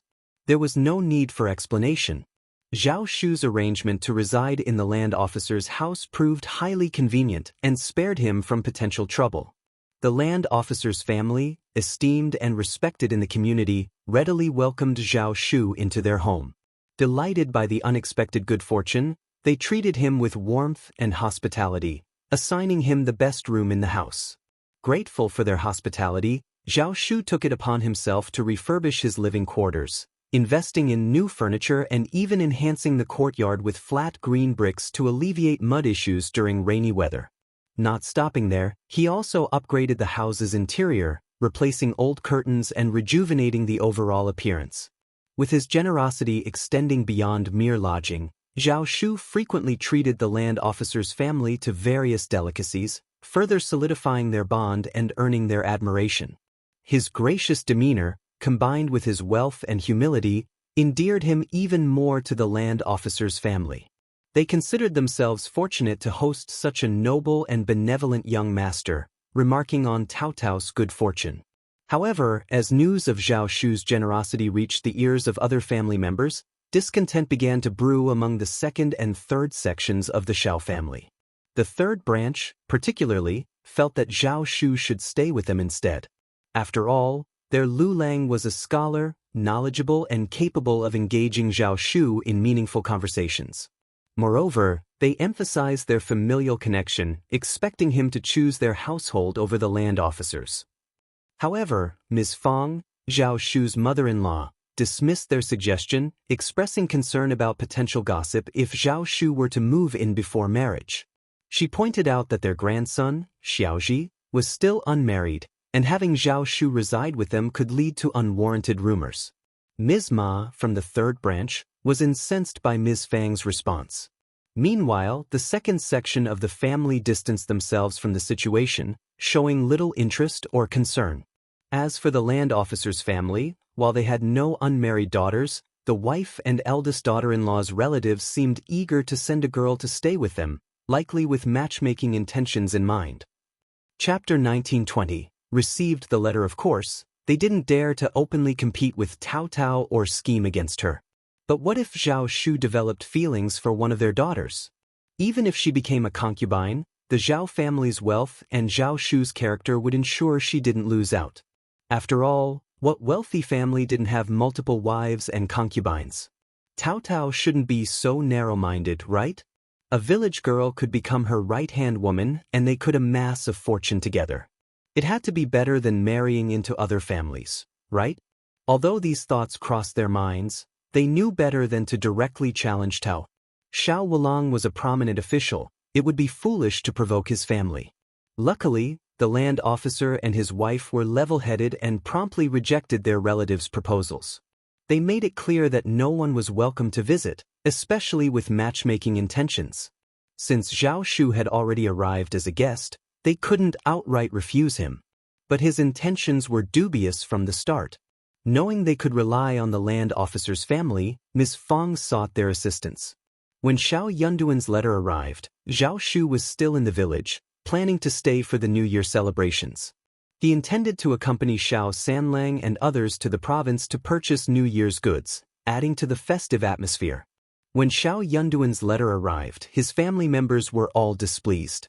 Since Xiao Yunduan hadn't mentioned the mountain bandits in An's province to his family, he didn't disclose the content of the letter. Instead, he simply informed them that he, Xiao Xian, and their son were doing well. They had settled comfortably in An's province, where everything was running smoothly. With spring approaching, he suggested they visit, perhaps coordinating with Yuezhing Xiao for a joint trip. Upon reading this, Zhao Shu inferred that the issue with the mountain bandits had been resolved. Otherwise, Xiao Yunduan wouldn't have extended the invitation. Though somewhat surprised, Zhao Shu wasn't overly so. He wasn't privy to the intricacies of bureaucracy and only knew of An's prefecture's bandits from hearsay. Some claimed they were formidable, even fearsome, but Zhao Shu hadn't experienced it firsthand. For him, hearing of the bandits' demise only deepened his admiration for Xiao Yunduan. To Zhao Shu, his brother-in-law was nothing short of extraordinary hero, an exceptional figure, akin to the once-in-lifetime appearance of a primus. How clever and cunning! It seemed only natural for him to succeed in quelling the bandits. If Xiao Yunduan and Xiao Xian were aware of his thoughts, they would likely just say, "As long as you're happy Euro." Upon hearing that their son and daughter-in-law had settled in the government and could soon visit, Miss Fang and eldest uncle were overjoyed. Xiao Sanlang, Tao Tao, and the others were equally thrilled. They proudly shared the news in the village and made plans to visit at the onset of spring. With the weather turning colder, they could prepare more cured meats, sausages, dried vegetables, and the like to bring along. After all, fifth sister-in-law enjoyed these delicacies. Xiao Sanlang made it a point to visit the third branch and boast to Xiao Lulang deliberately. Xiao Lulang had warned about the bandits in En's province, claiming it wasn't safe. He even persuaded their father to urge fifth brother to resign. How deceitful! But look now, fifth brother had already invited their family to visit. If it wasn't safe, would fifth brother risk his family's safety? Chapter 1921. Wanting to go to An's province, Xiao Lulang's response puzzled Xiao Sanlang, but he paid it no mind. After all, his fifth brother was a trustworthy individual. Unbeknownst to Xiao Lulang, Xiao Yunduan had already eradicated all the bandits in the region. In ancient times, news traveled slowly, and even with interconnected regions, information dissemination was sluggish.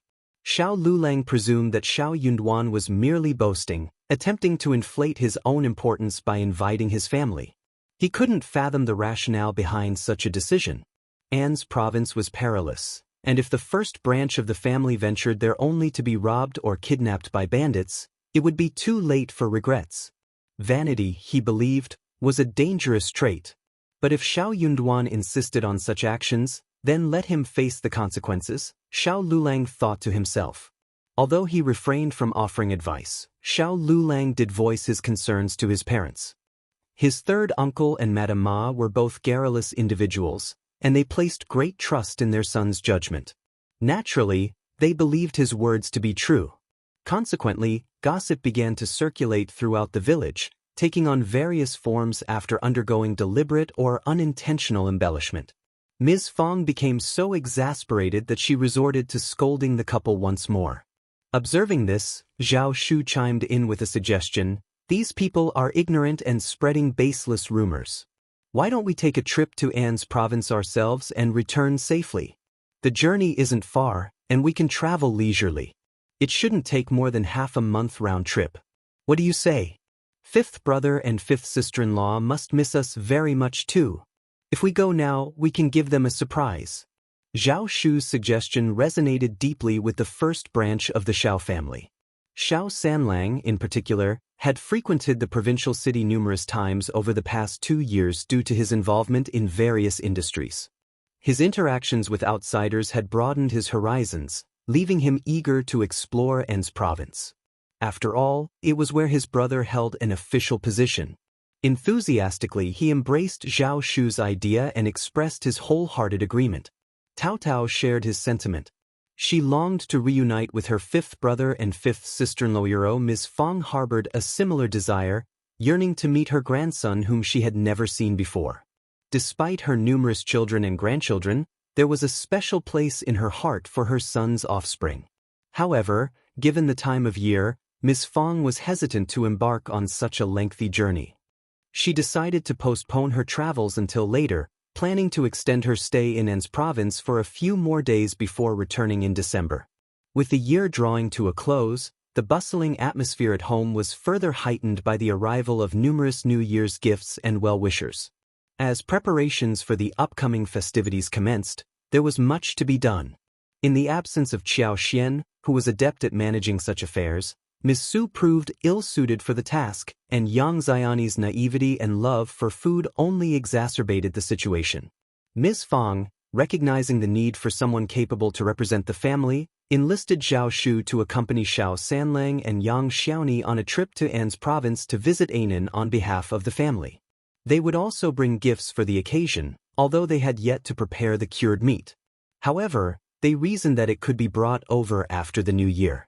Xiao Sanlang and Yang Xiaoni were elated at the prospect of the journey, anticipating the culinary delights that awaited them in En's province. With the convenience of traveling in a wagon accompanied by their servants, they looked forward to indulging in the local delicacies unavailable back home. Chapter 1922. Departure. As for Tao Tao, Ms. Fong did not let her go. She and Zhao Shu were not married yet. How could she go? Ms. Fong placed her trust in her daughter and son, as well as in Zhao Shu's judgment. However, she was aware that others might not share the same confidence. In their village, Zhao Shu and Tao Tao could move about freely during the day, with people often accompanying them as they went about their activities.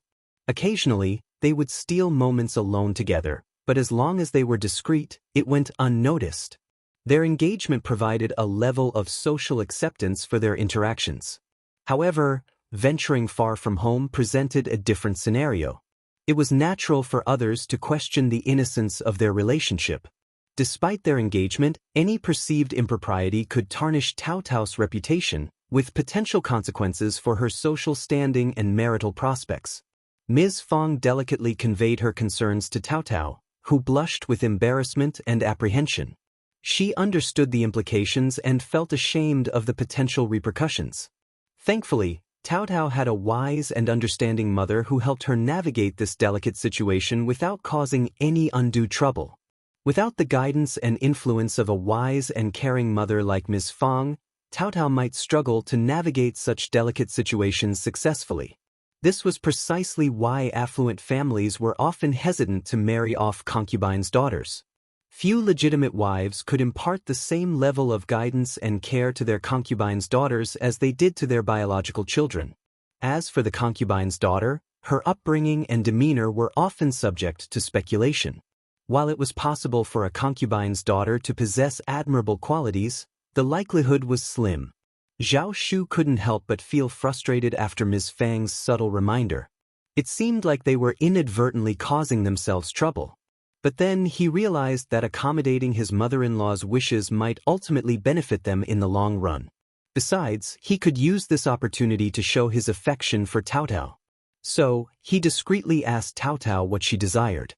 He planned to bring it back for her, along with a heartfelt confession about his reluctance to be apart from her.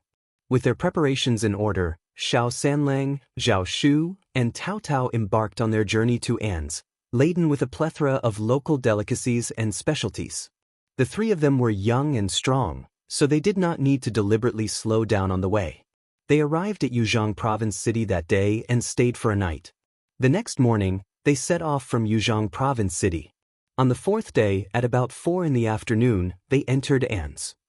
As Xiao Sanlang, Yang Xiaoni, and their entourage entered An's province, they couldn't help but marvel at its size, dwarfing their hometown of Heshan County. Despite the sparse population, they couldn't shake off their sense of awe.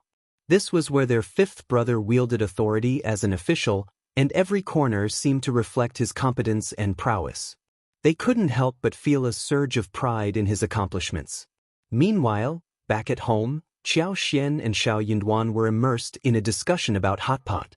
Qiao Xian instructed Li Xia and Li Qiu to prepare an array of dishes for dinner, taking advantage of the abundance of mushrooms available in the mountains of An's province during the season.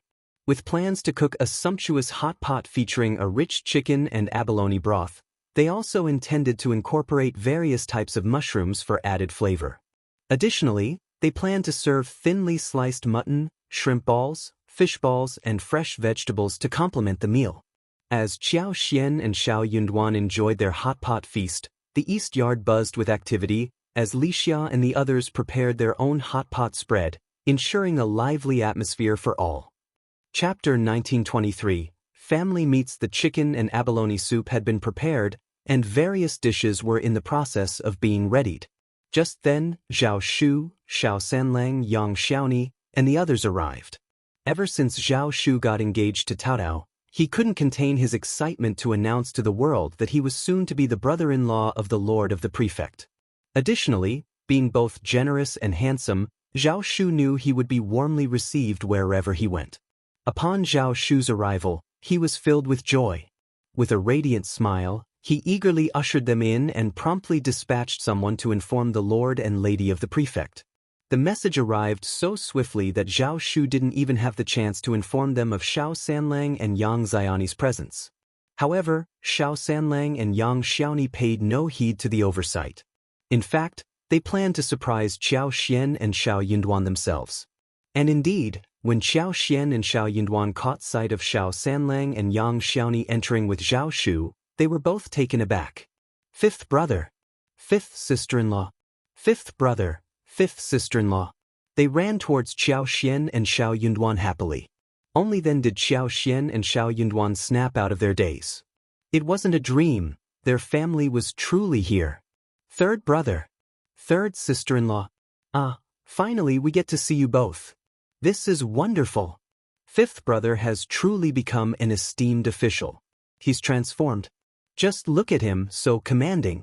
He outshines even the county magistrate of our Hashan County. Haha. And fifth sister-in-law, you're more beautiful than ever. And this must be Anan, isn't she? Such a handsome lad. Come, let me give you a hug. Xiao Xian and Xiao Yunduan reciprocated with smiles. What brings you here? Why didn't you send word ahead? Father, mother, how have you been? How are things back home? Where's Tao Tao? What's she up to these days? How's the village school? Are the children learning well? How's Junyan? How are our businesses faring? Is everything all right at home? Some asked questions, some provided answers, and some remained silent. Laughter and conversation filled the air until gradually quieting down. Seizing the moment, Zhao Shu interjected with a smile. Third brother, third sister-in-law were here now. We'll be staying with fifth brother and sister-in-law for a few days. We'll have plenty of time to catch up. Please, don't worry. You're absolutely right, Xiao Xian replied with a grin. You must be weary from the journey. Freshen up, have a cup of tea to unwind. We didn't anticipate our sudden arrival, so the guest room may not be prepared, but it's usually well kept. You're welcome to stay there. Please make yourselves at home. Yang Xiaoni chuckled. Fifth sister-in-law, you're too kind. We farmers aren't so particular, especially among family. Anywhere here is better than elsewhere. They all shared a hearty laugh. Xiao Xian ordered Li Xia and Li Qiu to take Xiao Sanlang and Zhao Shu to the guest room and said with a smile, You should have dinner soon. What a coincidence. We are going to eat hot pot tonight, and we have prepared a lot of ingredients. Really? That's great. As expected, we're in luck. I'm fine with other things, but I want your cooking. Me too. Xiao Sanlang and Yang Xiaoni were both gluttons, but even Zhao Shu was looking forward to it. Chapter 1924. Reunion. Fifth sister-in-law's culinary skills were unparalleled. Of course, Tao Tao's culinary skills were also very good. She would never get tired of it. The three of them did not rest for long. Before Xiao Xian and Xiao Yunduan asked for them, they arrived. The servants who followed them did not ask them to serve them. Someone led them down to entertain them. Xiao Yunduan and Xiao Xian were still talking, which was a pleasant surprise for them. Seeing them, Xiao Xian smiled. I was about to ask someone to call you, but you are here, which saves us the trip. Yang Xiaoni smiled. I miss your cooking so much. They all laughed. Soon, the hot pot was ready, accompanied by an array of side dishes. However, a notable change occurred. The dishes were now served on large communal plates, reflecting the growing number of diners gathered around. As more people joined, the atmosphere became increasingly vibrant. Xiao Xian, accustomed to preparing the Mandarin duck pot for every hot pot meal, continued the tradition. Today was no differentiero. Half of the pot was spicy, while the other half was delectable. Seated together, everyone eagerly anticipated the feast. Thin slices of mutton sizzled as they were immersed in the pot, quickly changing color. Prawn balls, small and pristine white, bobbed alongside, while the thinly sliced pork belly, resembling a cicada's wing, unfurled and cooked to perfection. Each bite, dipped in sauce, was a savory delightero. The group conversed and laughed well into the late hours of the night, savoring the informal hot pot gathering. Before retiring to bed, they exchanged stories and laughter, holding each other close. With a wistful smile, Xiao Xian expressed her longing for Xiaoding village. She missed her family and her businesses dearly. After all, they were her first endeavors, her initial steps toward successero, a treasure far more precious than vast estates and fertile lands elsewhere. So did Ms. Fong and Tao. Xiao Xian had always held deep gratitude towards Ms. Fong, recognizing her as the epitome of a reasonable mother-in-law. In contrast, the mere thought of Ms. Niu or Ms. Ma evoked a sense of disgust within her.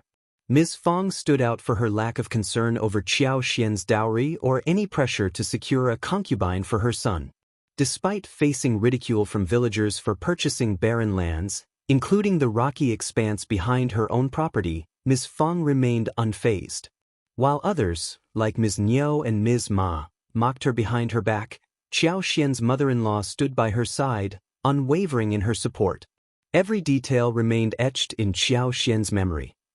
In an era where women could assert independence and claim equal status, Ms. Fong embodied resilience and determination, pursuing her interests with unwavering resolve. Despite her strong will and eventual triumphs, Qiao Xian couldn't help but acknowledge the toll such battles took leaving one exhausted and overwhelmed. Without her family's support, navigating the complexities of divorce would have been daunting. Even if achieved, establishing oneself as a woman in this era presented formidable challenges. Thankfully, such trials never materialized. Despite occasional annoyance from father-in-law, Qiao Xian found solace in her mother-in-law's calming presence, choosing to overlook any minor grievances. Overall, she counted herself fortunate. Wrapped in her husband's embrace, Xiao Yunduan couldn't help but reminisce. Since departing for his post in the capital, 3 years had passed without a return home.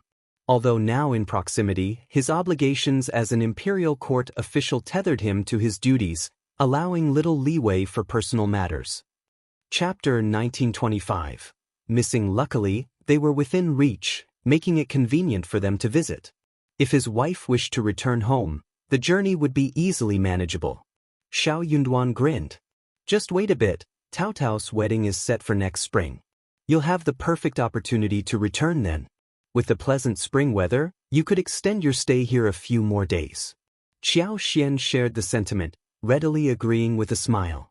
She anticipated exploring the flower fields, the Zhang family's tea mountains, and the alfalfa fields, planning to apply her special expertise to enhance their growth. Surely, the tea mountains would be thriving like dense forests by now? Yet, Qiao Xian's concerns gravitated toward Tao Tao's family. She exchanged a glance with Xiao Yunduan before jesting. Is young Master Zhao going to petition our lord for the wedding date? Should we expect any challenges from you? Xiao Yunduan erupted into laughter. When have I ever made things difficult for him? I simply reminded him not to mistreat Tao Tao. Qiao Xian found his response amusing. I believe young Master Zhao is an honorable man. Don't fret, dear. Tao Tao is both capable and sensible, capable of leading a fulfilling life, even if they relocate to the south. Xiao Yunduan smiled warmly, his eyes filled with affection. You've been a wonderful influence on her, even better than me as her brother. Qiao Xian returned the smile. Tao Tao is truly endearing, and I've grown quite fond of her. Xiao Yunduan tightened his embrace, his laughter soft and intimate as he whispered into her ear, Well, my dear, you're quite adorable yourself, and am rather fond of you too. Blushing, Qiao Xian playfully attempted to push him away. Stop eating. Xiao Yunduan chuckled, lowering his head to capture her lips in a kiss, unable to resist the temptation. Qiao Xian's breath grew ragged as she covered his lips with her hands, pleading, No, please, I'm going out with third sister-in-law tomorrow, don't leave me unable to move. Xiao Yunduan paused, gently biting her lip. I'll keep that in mind and I'll make it up to you next time. But perhaps, their privacy wasn't entirely a good thing. Qiao Xian didn't respond, feeling no obligation to do so. What did he mean by making it up to her? Xiao Yunduan wasn't ready to give up easily. His lingering frustration simmered as they found solace in each other's embrace, eventually drifting off to sleep. The next morning after breakfast, Xiao Yunduan attended to matters at the front briefly, ensuring everything was in order before returning to his office to confer with Xiao Sanlang and Zhao Shu. Zhao Shu was considered a member of the family, and there was no reason to avoid him in matters concerning kinship. Therefore, Xiao Yunduan didn't shy away from interacting with Zhao Shu.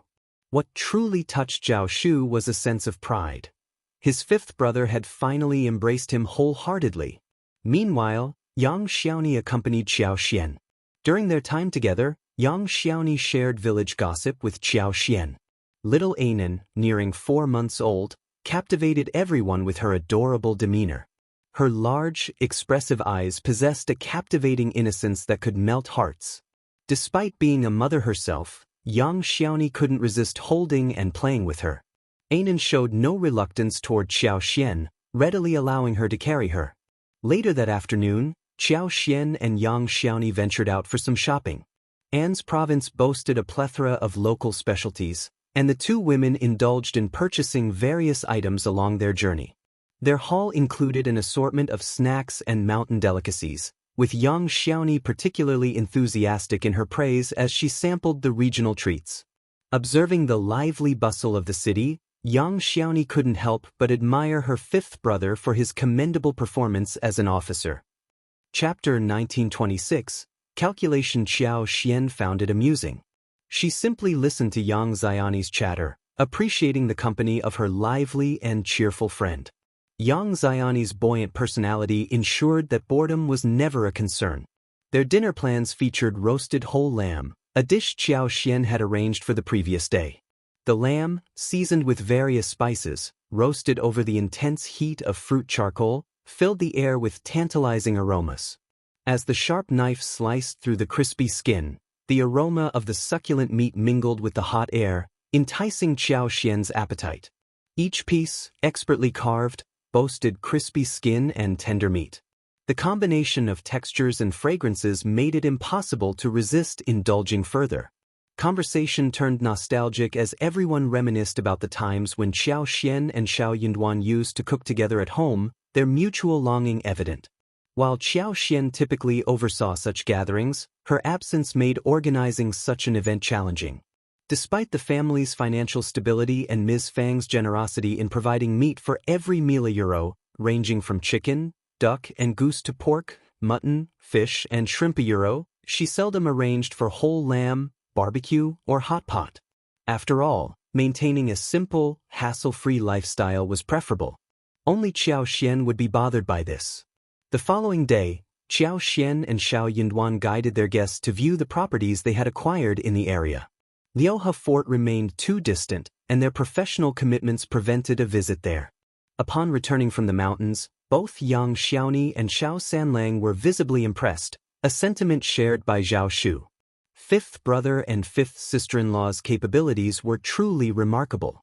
They possessed a knack for transforming barren landscapes into enchanting marvels.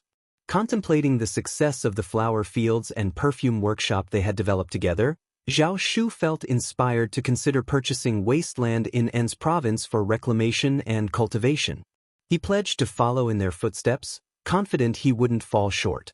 After spending 8 days in An's province, the group faced the encroaching chill of mid-November. With the new year approaching, they reluctantly bid their farewells, unable to prolong their stay any further. Yang Xiaoni couldn't bear to part with Anan, expressing regret that her mother hadn't witnessed her adorable and well-behaved grandchild. It was evident that Yang Xiaoni cherished Anan deeply. Observing Yang Xiaoni's affection, Xiao Xian couldn't help but feel pleased. Despite having her own son, Yang Xiaoni displayed no fear of Anan encroaching on her grandmother's affection. Xiao Xian admired her sister-in-law's open-mindedness. Indeed, Zhao Shu had approached Xiao Yunduan regarding the wedding date. However, Xiao Yunduan didn't deem it appropriate for his parents to make the decision. Preferring a collaborative approach, he advised Zhao Shu to confer with his own parents. Once a date was agreed upon, Xiao Yunduan promised to inform them via letter. While Xiao Yunduan couldn't return home, Xiao Xian could make the journey, and she planned to bring Anan along to meet the family. Zhao Shu's joy knew no bounds. With a radiant smile, he exclaimed, "Thank you, fifth brother." He eagerly revealed that he had nearly finalized discussions with his in-laws. The wedding date was set for February of the following year. Coincidentally, as the weather grew warmer each day and with the spring plowing season yet to commence, everyone found themselves with ample free time. Zhao Shu had already procured a spacious residence in Heshan County, nearing completion of its renovation. Betrothal gifts from Jiangnan had been steadily transported over. They were poised to formally present the betrothal gifts before the new year.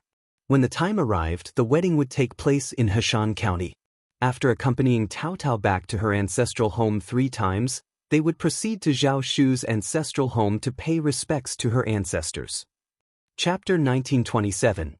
Plotting for a long time, Zhao Shu talked non-stop, explaining the series of arrangements. It could be seen that this person had been plotting for a long time and had a plan. Xiao Yunduan found himself at a loss for words. He teetered between laughter and tears, though he couldn't deny the touch of sentimentality that Zhao Shu's words evoked. Deep down, Xiao Yunduan acknowledged Zhao Shu's genuine affection for Tao Tao, even if he wouldn't openly admit it. Xiao Yunduan's lack of objection to Zhao Shu's plans signified his tacit approval. However, the distance between Jiangnan and Heshan County posed a logistical challenge. While it would be relatively easy for Tao Tao to visit Xiao Xian and himself in the future, returning to Xiaoding village would prove more cumbersome. This realization left Xiao Yunduan feeling a tinge of sadness. Similarly, Yang Xiaoni was reluctant to part ways with Xiao Xian. She continually reminded her friend to bring Anan home as soon as the weather warmed after the new year. The longing for their presence at home, especially for Anan, was palpable. Moreover, the prospect of returning to the mountains ignited Xiao Xian's excitement. The mountains held a special allure, promising joy and adventure. Yet, amidst the anticipation, thoughts of Qi lingered, casting a melancholic shadow over her spirits. Yang Xiaoni's emotional outburst, verging on tears, both saddened and amused Xiao Xian. With a gentle smile, she acquiesced and gently urged them to depart. As they bid farewell, the realization dawned that the capital lay thousands of kilometers away from An's province, underscoring the vast distance separating them. Under ordinary circumstances, the authorities in the capital wouldn't bother with a remote and seemingly inconsequential region like An's province. The banditry issue in An's province was severe, yet it largely went unnoticed by the capital's elite. Given the considerable distance between them, the question remained, could the bandits of An's prefecture truly pose a threat to the capital? As long as rebellion wasn't raised and casualties remained minimal, the imperial court showed little interest. However, An's province held significance due to Xiao Yunduan's involvement, drawing attention from various quarters. Xiao Yunduan's eradication of all bandits in Anzizhou sent shockwaves to the capital upon its dissemination. The court was astounded by Lord Xiao's multifaceted capabilities. He demonstrated not only academic prowess but also adeptness in combating banditry. His mastery of both scholarly and martial arts disciplines was unparalleled. For over a decade, the banditry issue had plagued An's province. Yet, in a short span, Lord Xiao managed to resolve it. The news left many incredulous. Who would have dared to doubt Lord Xiao's abilities now? Those who anticipated Lord Xiao's failure, waiting for him to falter and seek refuge back in the capital, found themselves deeply embarrassed by his remarkable achievements. Upon learning of these developments, Tian Shanshan was overcome with excitement, unable to sleep the entire night. Her mind raced, her heart ablaze with fervor. Clutching her chest, her flushed face and shining eyes betrayed her exhilaration. Lost in a daze, she wore a blissful, intoxicated smile. Her instincts had proven correct. She had never doubted his capabilities. Even in the remoteness of exile, he remained resolute and formidable. His unwavering confidence and tenacity yielded remarkable results. No one else could compare. The more Tian Shanshan dwelled on it, the more impassioned she became. The peculiar sense of pride and admiration nearly overwhelmed her, engulfing her in happiness.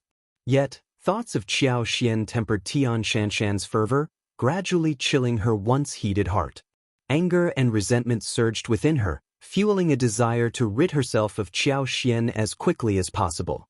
Why was he accompanied by a mere concubine's daughter and not her? If there was any blemish in his life, it undoubtedly stemmed from that concubine's daughter. Such a person was unworthy of him, yet he remained oblivious or chose to ignore it. Chapter 1928. She won't give up. Tian Shanshan harbored doubts about Xiao Xian's true feelings for Xiao Yunduan. In her view, genuine love wouldn't sabotage one's partner's future but rather empower them. Her actions seemed to betray such affection, marking her as self-centered and deceitful. Lord Xiao, characterized by his honesty and kindness, appeared to have been misled by Xiao Xian's facade.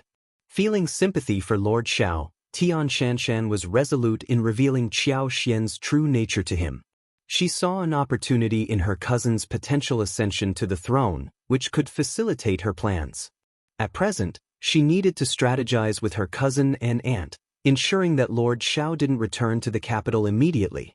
The Crown Prince's situation without Lord Xiao appeared less favorable. He seemed to regress to a time of insignificance, lacking the Emperor's full approval despite not facing explicit disapproval either. This contrasted starkly with the prior praise he received from the Emperor. At such a crucial juncture, any further misstep by the Crown Prince would undoubtedly enrage the Emperor. The Crown Prince couldn't contain his elation upon hearing of Xiao Yunduan's successful eradication of the bandits. His trust in the character of the person he admired swelled within him. True worth, like gold, retains its brilliance even when relegated to obscurity. Excitement radiated from the Crown Prince as he commended Xiao Yunduan, oblivious to the subtle exchanges and stiff expressions among his retinue. Yet, not everyone shared in the Crown Prince's jubilation. Among those already envious of Xiao Yunduan, schadenfreude prevailed upon his departure. However, his unexpected ascent to great heights within a short span and subsequent fame in the capital incensed them, defying their expectations. Some of the elder Confucians, while not harboring jealousy towards Xiao Yunduan, held reservations about his demeanor. They perceived him as too hot-headed, still lacking the maturity that comes with age and experience. Despite his contributions to the Crown Prince, his increasing arrogance and tendency to storm off over trivial matters left them anticipating his eventual stumble outside the capital, hoping it would humble him into genuine growth and refinement. In their private discussions, they unanimously shared these sentiments, yet reality diverged from their expectations, leaving them feeling slighted and their authority undermined. The Crown Prince's endorsement of Xiao Yunduan only exacerbated their discomfort. While some secretly admired Xiao Yunduan, they maintained a cautious distance, offering only sighs of sympathy behind his back and, if circumstances permitted, discreetly providing information. However, they refrained from openly advocating for him, opting instead to remain passive observers. At best, they would choose silence. Unaware of this undercurrent, the Crown Prince considered Xiao Yunduan and his advisors as kin, all part of his inner circle. Upon complimenting Xiao Yunduan, the Crown Prince surveyed the assembly and posed with a smile. "I believe Officer Xiao's talents are squandered in the modest An's province. I'm contemplating a transfer back to the capital after the new year. What say you all?" Chapter 1929. Obstruction. As soon as the Crown Prince broached the topic, a silent exchange swept through the assembly, a tacit acknowledgement of expectations being met. However, this realization stirred a myriad of uncomfortable emotions within them. "Crown Prince, perhaps we ought to tread cautiously in this matter. The distance between An's province and the capital spans 500 kilometers. It's imperative we thoroughly scrutinize the situation there. Any missteps or oversights could inadvertently implicate your Highness." The sentiment found unanimous agreement among the gathered advisors. Indeed, a more circumspect approach is warranted. Certain individuals seem intent on stirring trouble for the Crown Prince. We must exercise heightened vigilance during this period. Any misstep could have grave repercussions. It's crucial to recognize they lack the Crown Prince's compassion and wisdom. Absolutely, couldn't agree more. The advisors voiced their concerns simultaneously, emboldened by the Crown Prince's evident dilemma, tilting the discourse in a more cautious direction. I don't wish to appear petty, but this situation does seem rather peculiar. Permit me to be candid. Despite the dispatch of an imperial army, Lord Xiao's return empty-handed remains confounding. How much time has elapsed? It strains belief. Forgive my curiosity. I merely seek clarification, nothing more. A single stone cast into the pond sparked 1,000 ripples, intensifying the discussion among the advisors. I share the same doubts. Indeed, after a decade, those mountain bandits should have only grown more formidable and entrenched. It defies logic that Lord Xiao handled them so effortlessly, almost as if they were mere illusions. Exactly. Lord Xiao's expertise lies in governance, not military tactics or combat. His victory does seem remarkably implausible. Could there be undisclosed factors at play? Alas, the divide between us and the truth is vast. Perhaps Lord Xiao embellished the situation to hasten his return to the capital? Just a thought. No need to take it seriously. I too believe Lord Xiao to possess integrity. True, yet uncertainties linger. Moreover, he might come to regret his decision once he's there. Could this be a plot, then? Someone orchestrating events to ensnare the Crown Prince? Difficult to say. The Crown Prince's brow furrowed slightly, a tinge of discontent creeping in.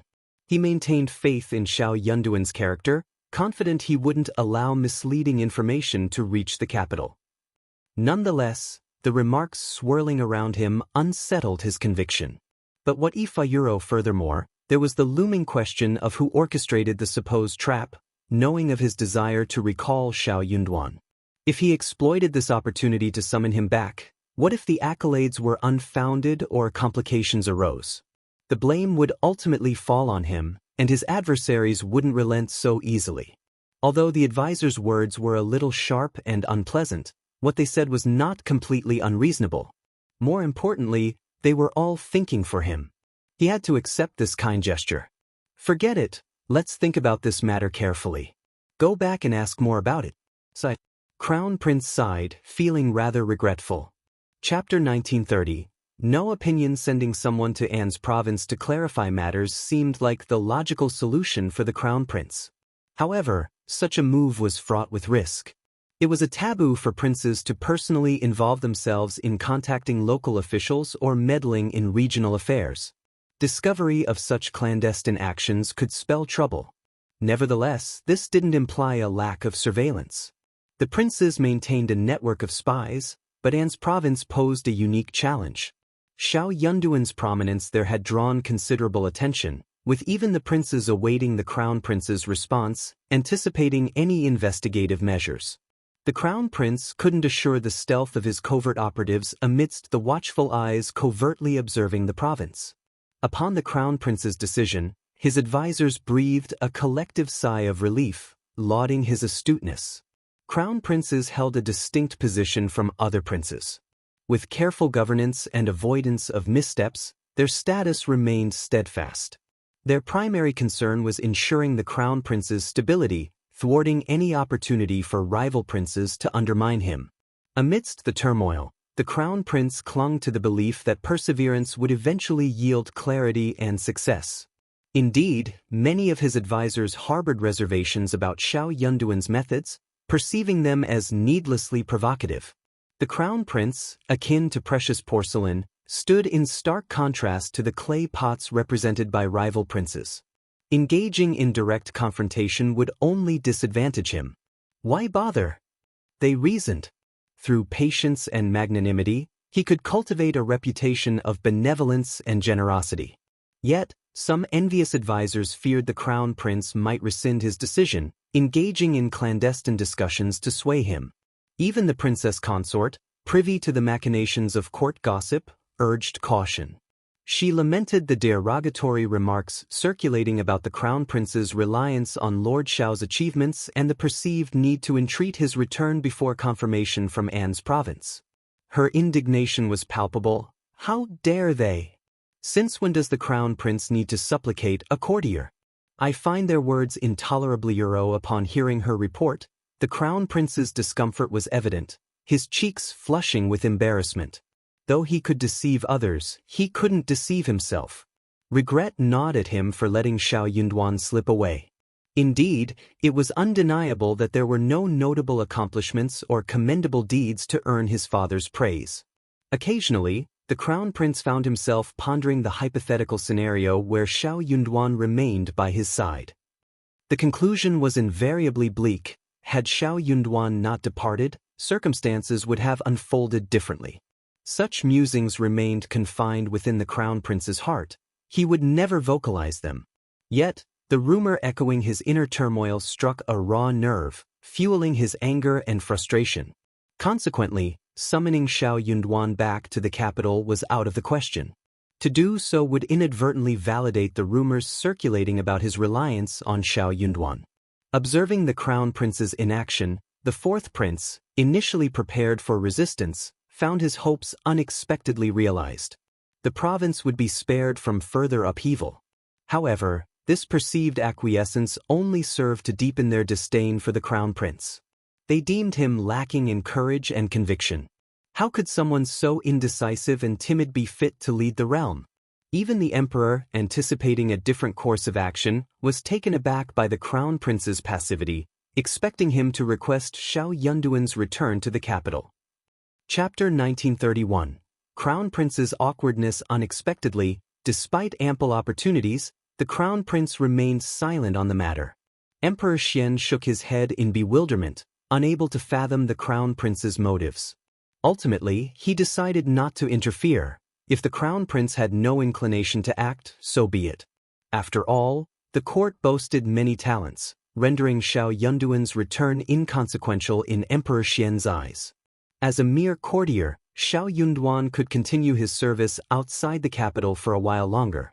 While the crown prince stayed mum, the fourth prince seized the opportunity to advocate for Xiao Yunduan's recognition as the prefect of An's province, triggering an instantaneous reaction akin to dropping a drop of water into a pot of boiling oil. Courtiers instinctively turned their gaze towards the crown prince. Even Emperor Xian cast a sidelong glance in his direction. The crown prince's body tensed, his cheeks flushing with heat. Only through sheer self-discipline and inner fortitude did he manage to suppress his embarrassment. How could it not be awkward? Xiao Yunduan's unwavering loyalty and service to him were common knowledge throughout the court. Xiao Yunduan's significant contribution to combating the bandits was brought to attention by the fourth Prince Euro, a move that felt like a direct affront to the crown prince. Regardless of the fourth prince's sincerity, his actions had undeniably stung the crown prince. Suppressing his simmering anger, the crown prince forced a smile. Indeed, fourth brother is correct. Lord Xiao's efforts have been invaluable in quelling the turmoil. He truly deserves recognition. Absolutely, the fourth prince chimed in, radiating satisfaction. Father, Lord Xiao's achievements at such a young age demonstrate his exceptional talent. It appears his decision to depart the capital was wise. With a few more years of experience and stability, he'll undoubtedly become a cornerstone of our empire's future. Therefore, not only should we reward him, but we should do so generously. The crown prince's embarrassment deepened, rendering him stiff and speechless. Yes, Euro, the emperor offered a mysterious smile and nodded approvingly. Both the crown prince and the fourth prince speak wisely. Xiao Yunduan's contributions merit recognition. He shall receive 100 taels of gold, a pair of white jade walls, and royal brocade. Furthermore, he shall be appointed as an official to govern a region for the betterment of its people. Do not disappoint me. Implicit in his words was the assurance that Xiao Yunduan would still have an opportunity to return to the capital in due time. With the emperor's endorsement, it seemed inevitable that Xiao Yunduan would achieve remarkable success upon his return to the capital. The fourth prince, acknowledging the emperor's wisdom, offered his respectful acquiescence, followed by the crown prince echoing the sentiment. After the court adjourned, officials from the Ministry of Personnel and the Ministry of Political Affairs busied themselves drafting the decree, assembling rewards, and deliberating over who would be dispatched to An's province to deliver the decree. Returning to the crown prince's residence, the crown prince could no longer contain his frustration. The fourth prince's actions were despicable. The visceral disgust lingered within him, no longer needing suppression in private. His face flushed with heat as he recalled the scrutiny directed at him when the fourth prince broached the matter. Slamming his palm against the table, he ground his teeth in frustration. Similarly, the advisors in the Eastern Palace seethed with envy and boredom. Already envious of Xiao Yunduan, their jealousy intensified further. What had Xiao done to warrant such favor? The fourth prince audaciously claimed credit for him, and yet the emperor refrained from verifying the situation in An's province, instead rewarding him outright. Though absent from the capital, Xiao Yunduan remained in the spotlight, exacerbating their sense of inadequacy. How could they not feel resentful? It rendered them feeling utterly impotent and irrelevant. Chapter 1932. I don't believe it. but I have suspicions. As discussions surrounding Xiao Yunduan proliferated within the crown prince's vicinity, suspicion began to gnaw at him. He entertained the notion that Xiao Yunduan might be colluding with the fourth prince, or worse, had defected to his side. After all, why else would the fourth prince advocate for him so vehemently? It seemed utterly illogical, yet the crown prince couldn't bring himself to believe it. While others might be unaware, he knew firsthand the extent of the fourth prince's past transgressions, nearly causing harm to Qiao Xian. Given this history, Xiao Yunduan would never align himself with the fourth prince. Moreover, he trusted Xiao Yunduan's integrity. He was not one to betray his principles. However, a lingering unease lingered within him. Despite his trust in Xiao Yunduan, he couldn't shake off the resentment he harbored towards the fourth prince. Though unspoken, the grudge weighed heavily on his heart. Yet, he refused to let this cloud his judgment and reject the fourth prince's well-intentioned gestures out of spite. Perplexed, the crown prince couldn't comprehend the fourth prince's fixation on Ms. Qiao. Wasn't she doing well now? Their past should be behind them. Why was the fourth prince so fixated and vindictive about a woman? In essence, the crown prince dismissed the rumors regarding Xiao Yunduan but remained suspicious nonetheless. The princess consort was incensed upon learning of the situation in court. Addressing the crown prince, she vented her frustrations, questioning Xiao Yunduan's motives and expressing disbelief at the fourth prince's advocacy for him. To her, it seemed inexplicable and concerning. She voiced her doubts about whether Xiao Yunduan remained the same person they once knew, given the distance and lack of communication. She urged the crown prince not to dwell on Xiao Yunduan's actions, dismissing him as unworthy of the crown prince's generosity. Merely a minister, she reasoned, he had no right to throw tantrums in the crown prince's presence.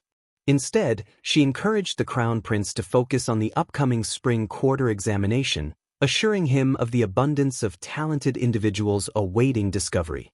The crown prince, swayed by the princess consort's words, found himself growing increasingly displeased with Xiao Yunduan. Reflecting on the princess consort's counsel, he couldn't help but smile. Indeed, the spring quarter examination was imminent, offering an opportunity to recruit fresh talent. With the empire teeming with potential, there was no shortage of options. Meanwhile, in An's province, Qiao Xian and Xiao Yunduan enjoyed a newfound sense of ease. With worries lifted, they approached their tasks with renewed vigor.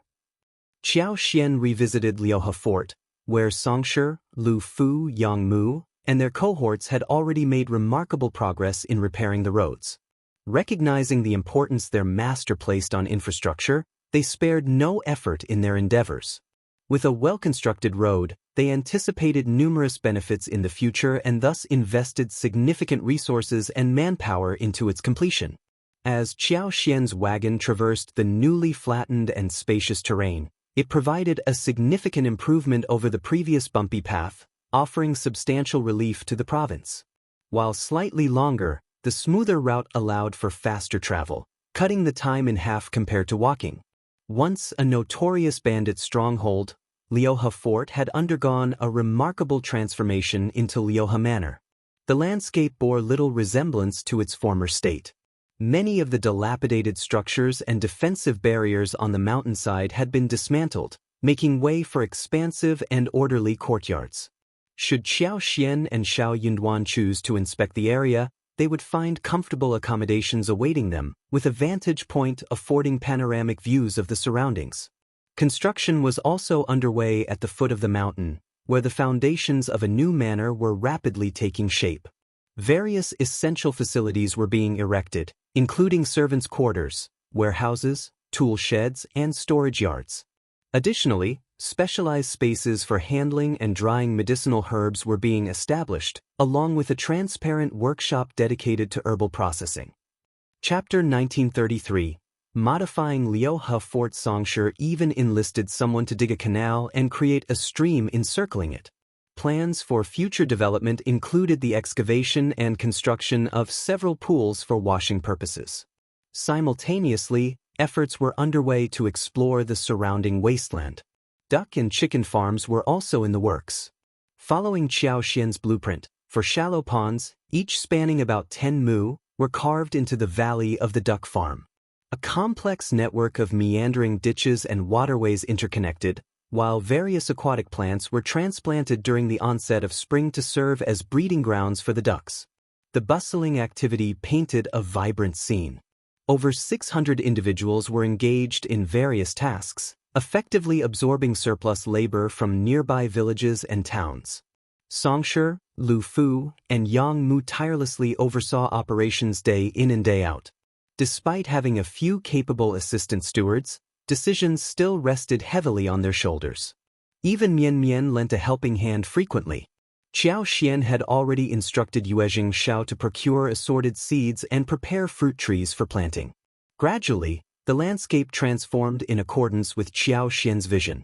Her satisfaction seemed to foreshadow a prosperous future. Workers understood the significance of their labor and envisioned the potential of the area. Conversations buzzed with praise and envy for the promising future that lay ahead. They had seen landlords' manors before, but never had they witnessed one with such an enticing layout that stirred envy and longing. Chickens and ducks roamed freely amidst scattered medicinal herbs, while clear canals and streams meandered throughout the grounds. Fruit trees adorned every corner. How vibrant it would be! The local farmers who arrived for work couldn't help but be drawn in by the sight, their curiosity piqued. Following discussions at home, Madame Xiao ensured they were generously compensated, never failing to deliver on payment. The Xiao family stewards overseeing the work fostered a friendly atmosphere, devoid of harsh reprimands or condescension. Madame Xiao's integrity was unquestionable. Given Madame Xiao's assurances, it seemed sensible to cultivate herbs at home. With guidance from Madame Xiao's staff, managing them wouldn't be a hassle. Selling the herbs back to her could potentially yield some profit. Though only a fraction of the village population entertained such thoughts, it proved sufficient.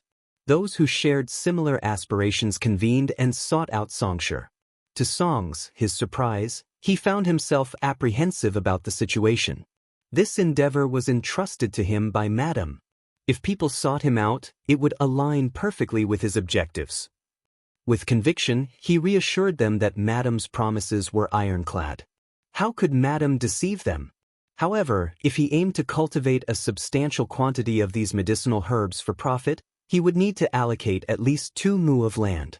During that period, seeds could be procured from Madame at a discounted rate, making it a cost-effective endeavor. In the initial year, Madame showed willingness to support their efforts and lead them towards prosperity.